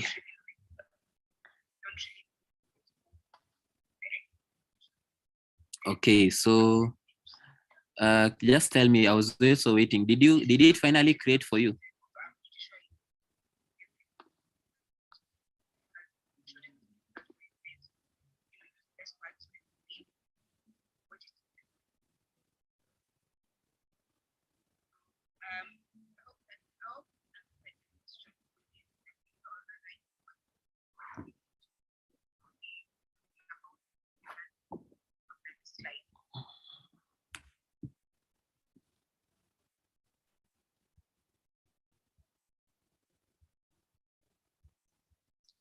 So basically, again, what you just need to do is just look at the features, because also you're going to go, I think you're going to demo. So you're going to demo the design. So you'd want the flow to flow with the problems. If the way the design is and it is solving this first problem, make sure that is the first problem on your bullet. If it is within the workflow, then there's a second problem it is solving, then put it as the second problem. If it is solving, it's also the third problem about communication, and it is there on the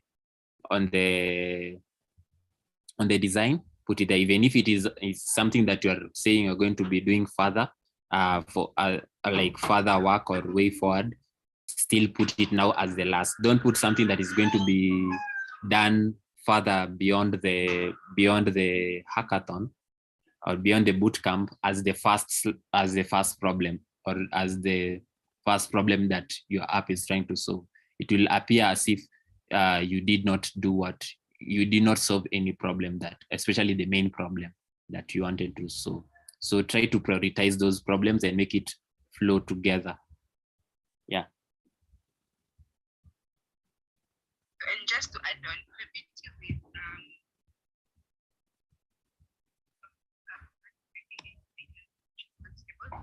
the beauty with using slides is that you can use points. So if you can't. So can we flow with mine? Can we flow with mine, William and Abram, so that we can? You'll be able to try it out later on. So let's flow with mine. So I'm told to create the security group.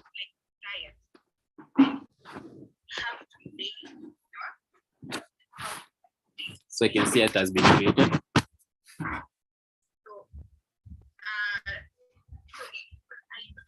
Task 2, create a DB subnet group. On the services menu, go to RDS. I'll go to here, then I type RDS. Let me just ensure that there is not too much noise from the other side. Okay.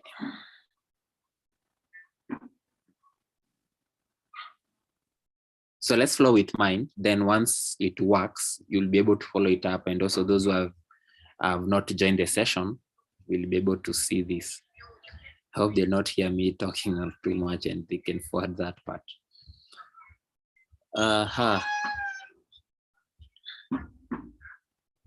So under RDS, on the left navigation, choose subnet groups. So you can, it is here.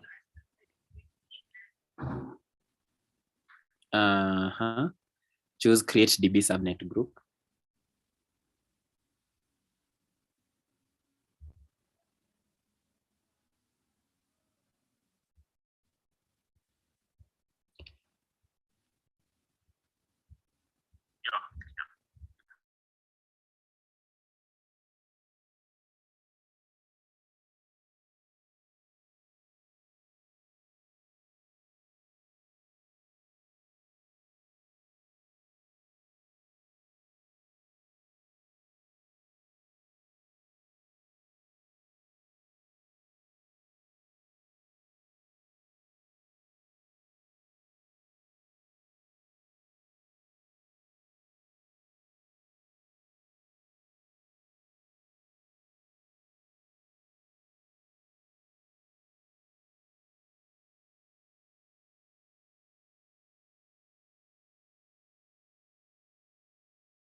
So let me go on. So I've just now been able to create the DB subnet group. I'll go to scroll down to the add subnet section, and then I'll choose the availability zone and select the first two availability zones, that is 1A and 1B. Then expand the list of values and under subnets.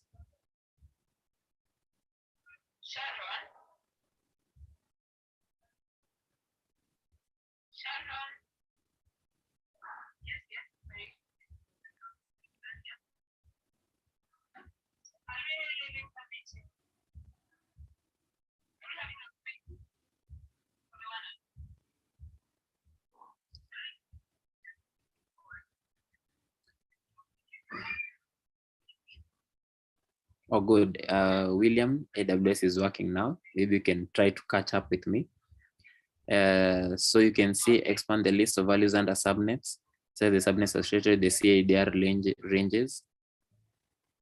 That is 10.0.1.24. You remember this is what we had here. 10.0.1.0.24. And which one else? 10.0.3. 10.0.3. So you can see that is the subnets for private subnet 1 and private subnet 2.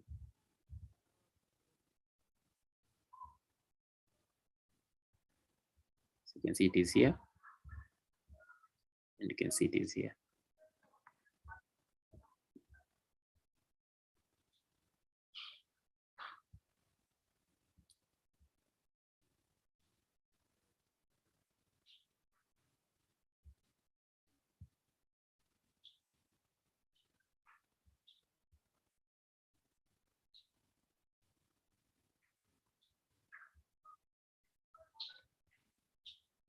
I've done that. So I have the 1 and 3. And then I'll choose create.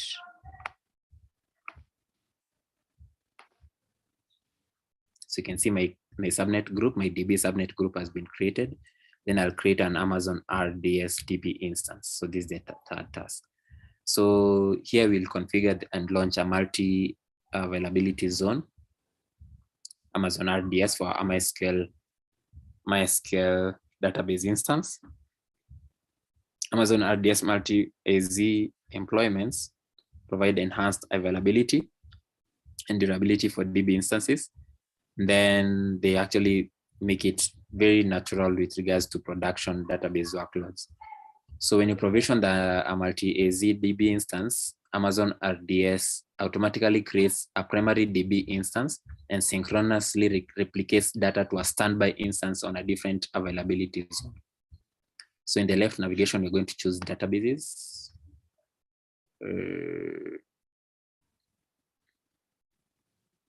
So we're still under RDS. Then we're going to create a database.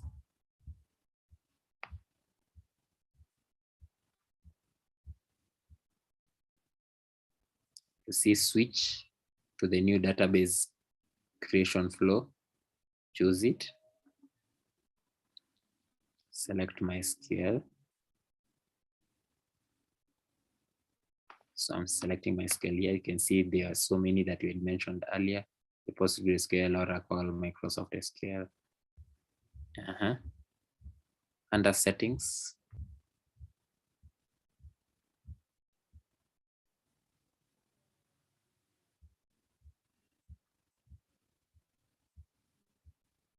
So you can see it's a multi-AZ DB instance.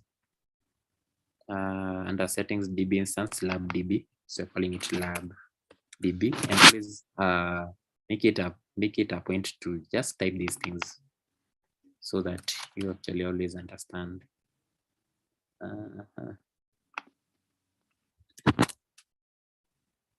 Lab password.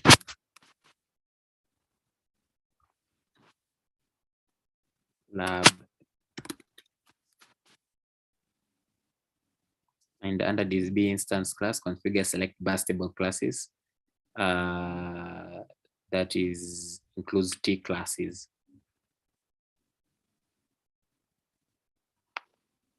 So you can see there, okay, my passwords do not match. Let me just copy it. Make it easier.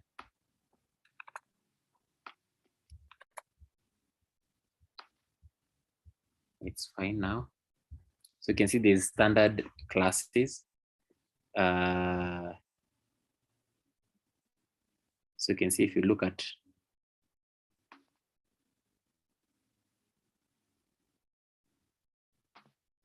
at standard instance, provide balance of compute, memory, and network resources, and is a good choice for many database workloads. Then you have memory optimized classes, which accelerate performance that process large data sets in memory.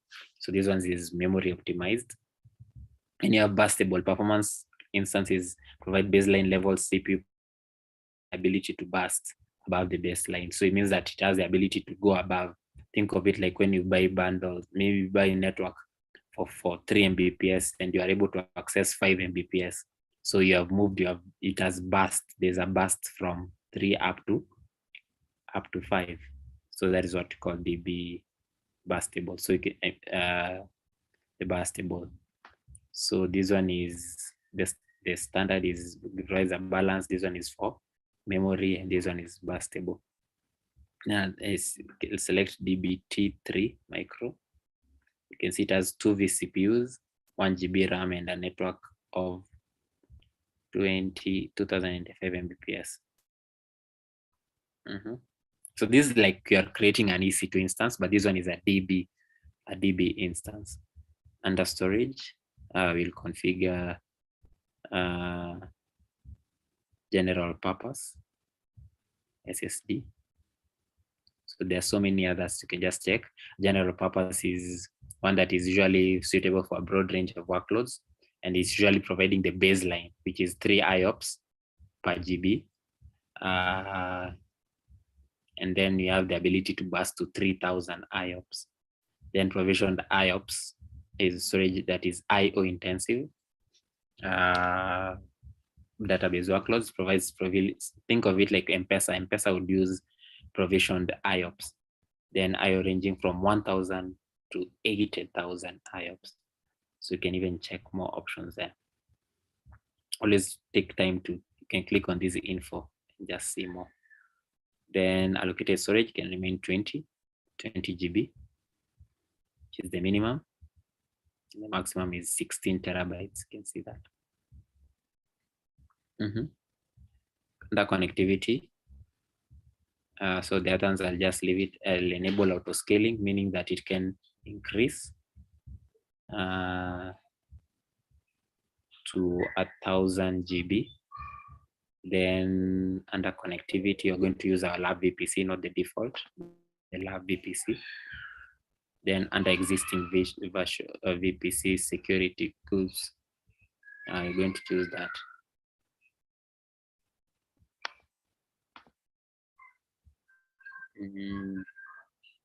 Under existing, you can see that.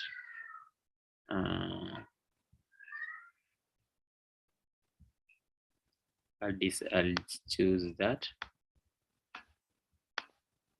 and I'll deselect DB. So you do this, you see this one is selected, you just select that one and you unselect the other one. Then you just move like that. Then expand the additional configuration.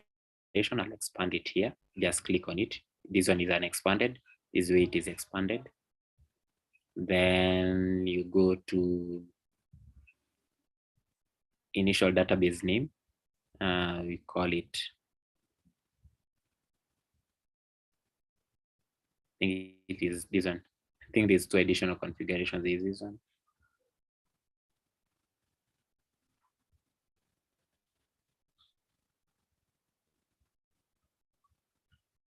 So you can see, and actually DB instances usually take some amount of money. So you can see it is already expensive here.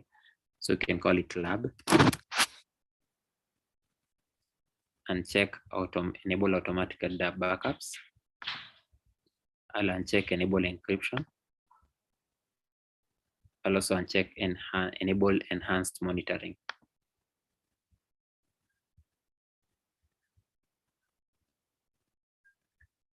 So this is usually not recommended, all this, but it will actually really help us so that the database can deploy faster for these labs so that you don't have to wait for too long.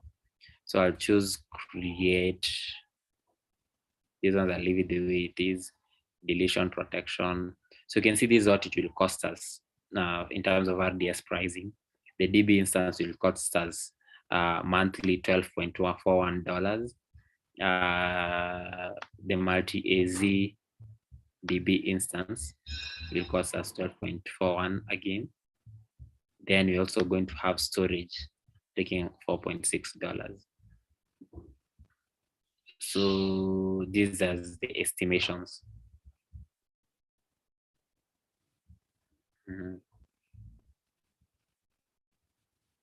Okay.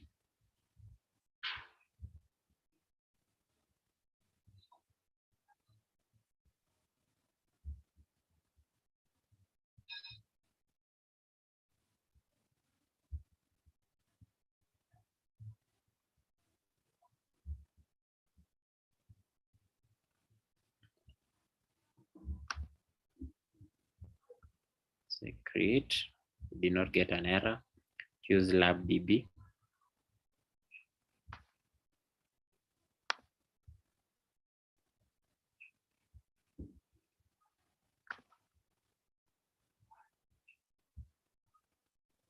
So you need to wait approximately 4 minutes for the database to be available. The deployment process is deploying a database in different availability zones. So you're waiting, you might want to review the Rds Faqs or grab a cup of coffee. So there's usually some FAQs here. Okay, sorry, did I miss something? I didn't check here, William. Did you rename the VPC name? No, I did not.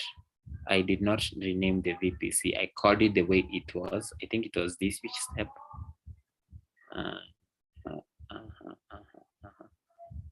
Yeah, lab VPC. I just chose it. I just selected it. It was there. It was automatically pre-created. So you must make sure you move from the default, you go to the lab VPC. Hope that is clear, William.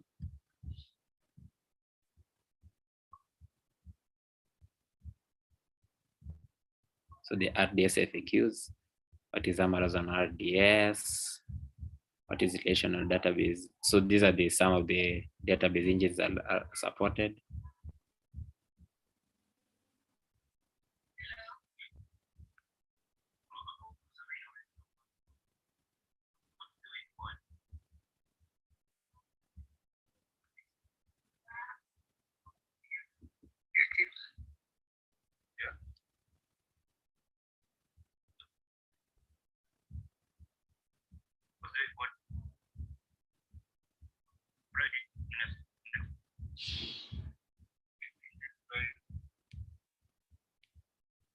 This perfect the pitch when I try to fix up the fitting.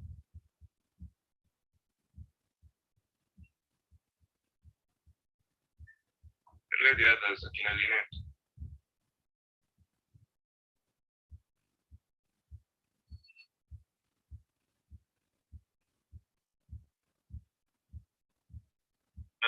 I've been trying to check whether they are running in the Discord to inform them.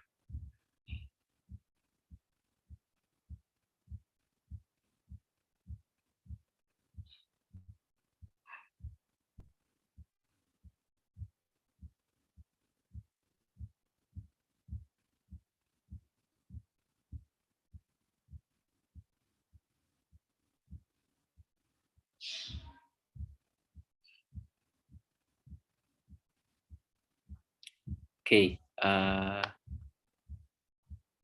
don't know if I mind still. She wants to be back today. She's an SDL, so Okay. maybe they just can check if they come online then.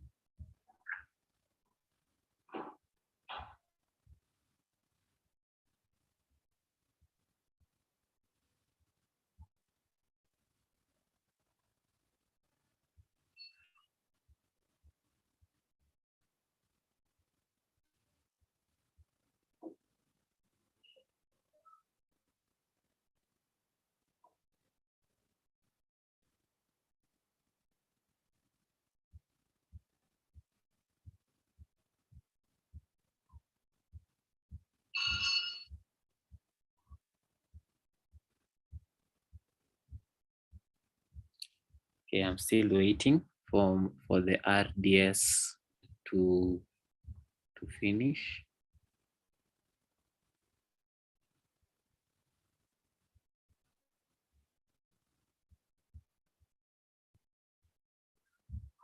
Yes, it is still creating. So you said I still look at the project and you try to correct the text, the pitch deck.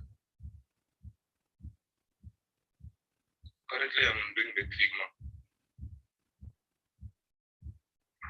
So what was of the deck?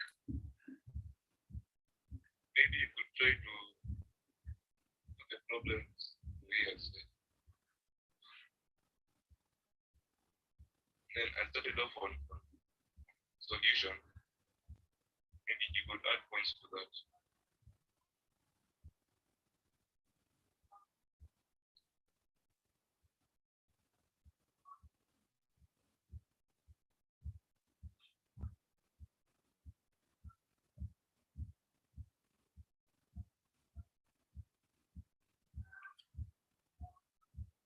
Okay, where am I still creating? I don't know. Are you on this step also, William, Abraham? Are you on this step where you've started creating and it's going to take a bit of a while? That is why you're being told to get coffee.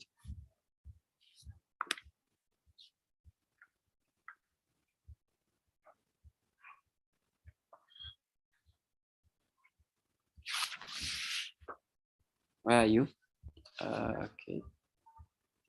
I mean, creating MySQL database. The steps, or you're also waiting like me, or you are writing. I think these steps. Let me see. Or you're on this part. I think you're on maybe, I think 18, 19, 20, 21, 22. Oh, good. Part 21. Okay, go on. It's fine. Finish, then you come and also wait like me. You'll have to wait for it to complete.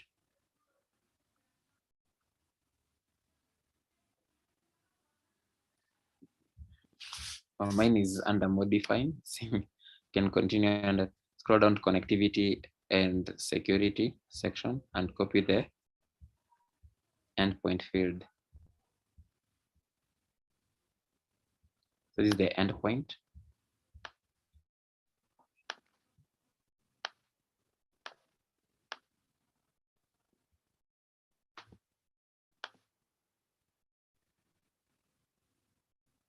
So I'm told to paste it in a text editor.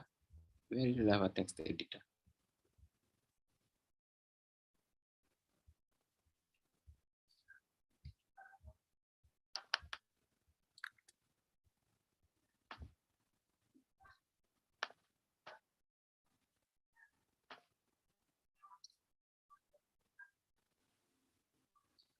And taskbar interact with the database to copy the web server IP address.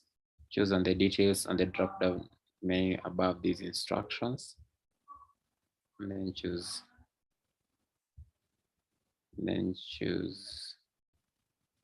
show.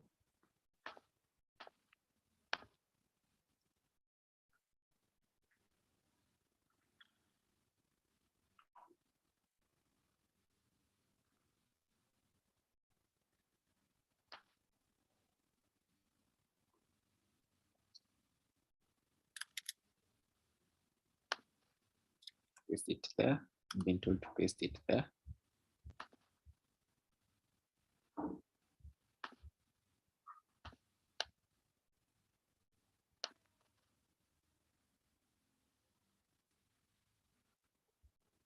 Yes, it is here. The server IP address is this. Choose the RDS link on at the top of the page.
As it is when created.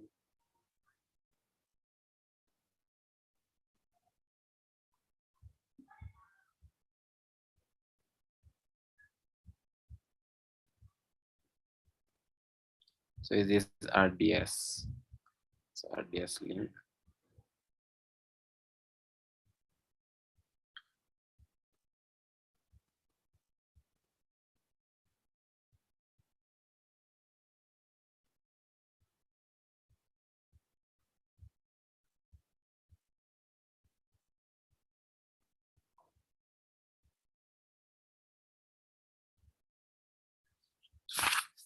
So where are these settings?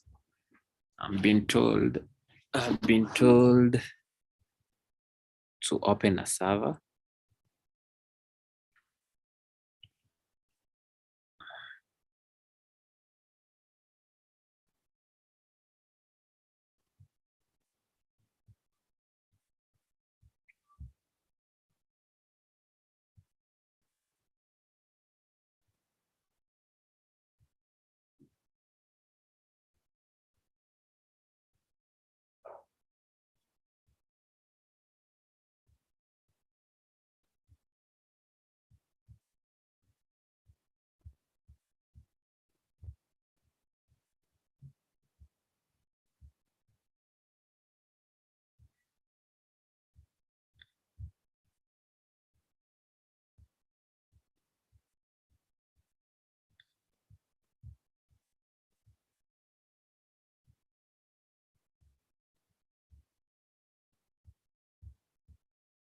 So it's the RDS link.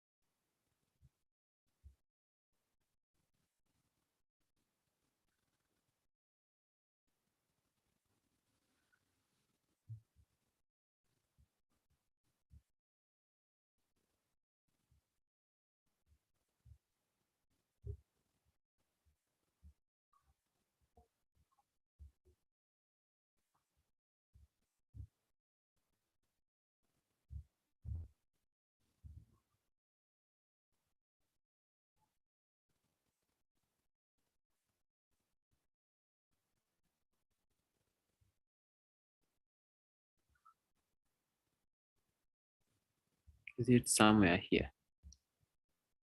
Yeah, it's here. It was disabled. It was not showing.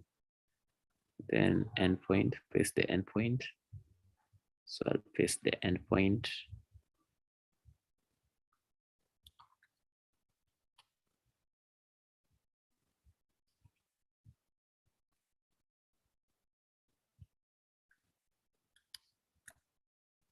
What else I need to choose?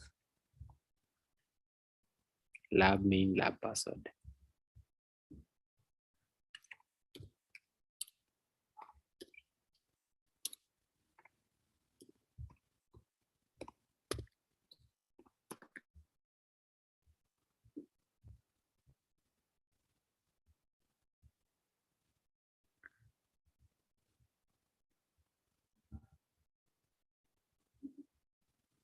So you can see I've been able to access the database.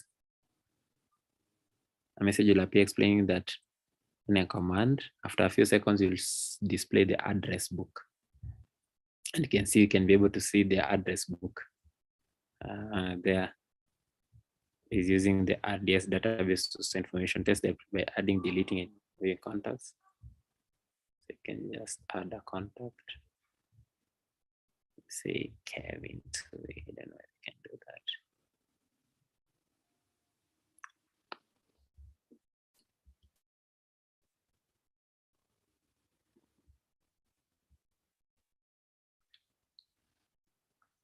You can see it's just adding something. It's added it. Okay. I think I've been able to do something there. I can delete.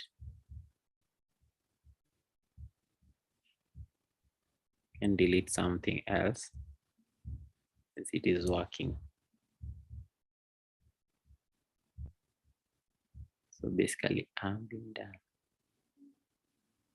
Been able to access it. I don't know. Did you get here, or are you still waiting, William?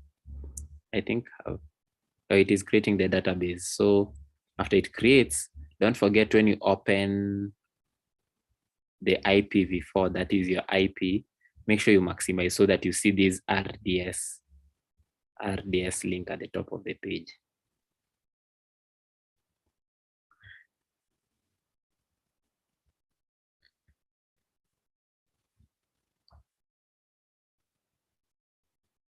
So you can see mine is working. I can add a contact.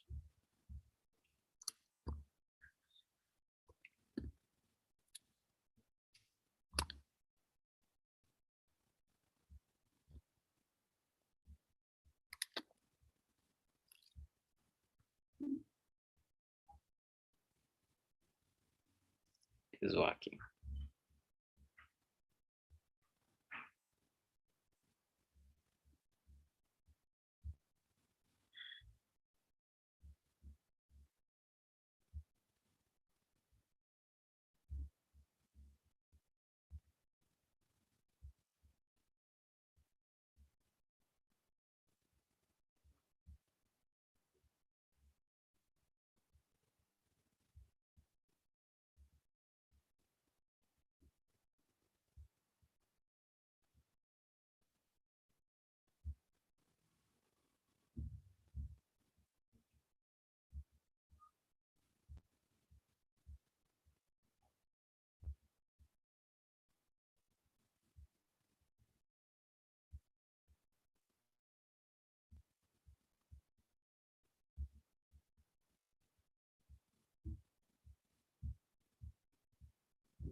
So I'm waiting on you.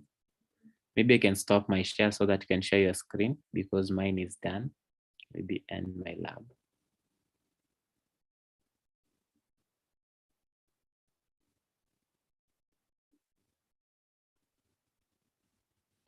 Maybe William, you can share your screen as we close the session out.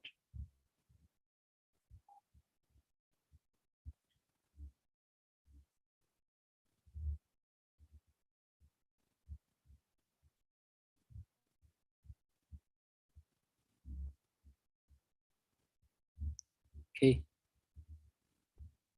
So even if it's under modifying, you can still work on the other parts. You don't have to wait. Just go to your details part. Okay. Or go to connectivity and security. First of all, just scroll down under number 30, I think number 30, yeah, 30. So scroll down, just scroll down there. Yes. Scroll, yeah, not on that side, on the other side. Yes. Scroll down. Oh, it's at the end. I just click on that part written LabDB, that part written creating database LabDB. You can see LabDB is underlined. Click on the underline, on the underlined part.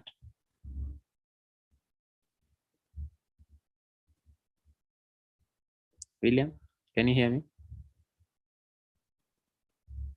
Hello.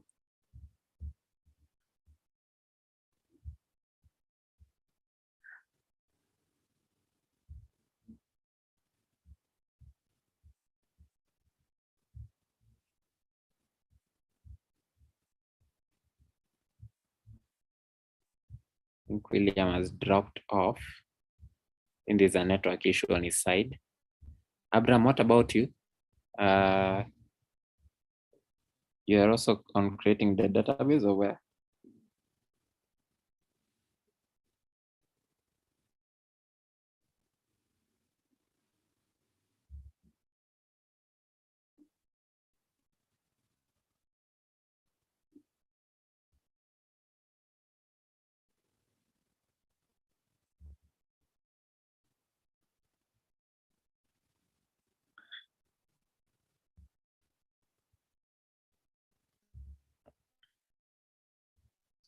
So is it, if it's showing modifying, you can still go on to step 30, 31.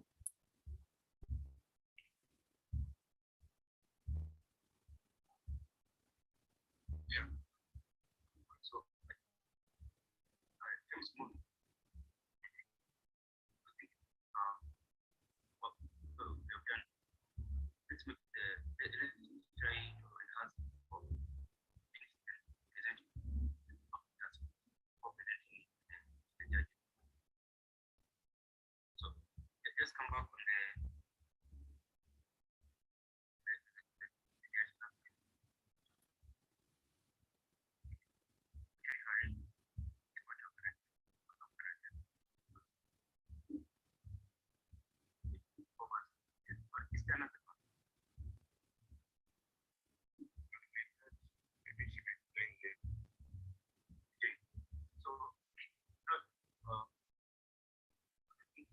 what we have now is project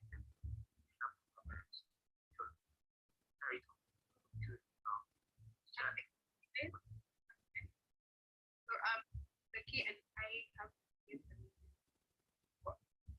briefly. So I have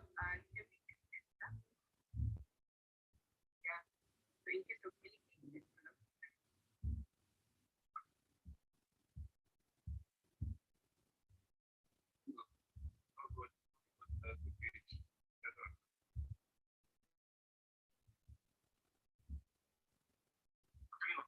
presentation is done. Yeah, the presentation.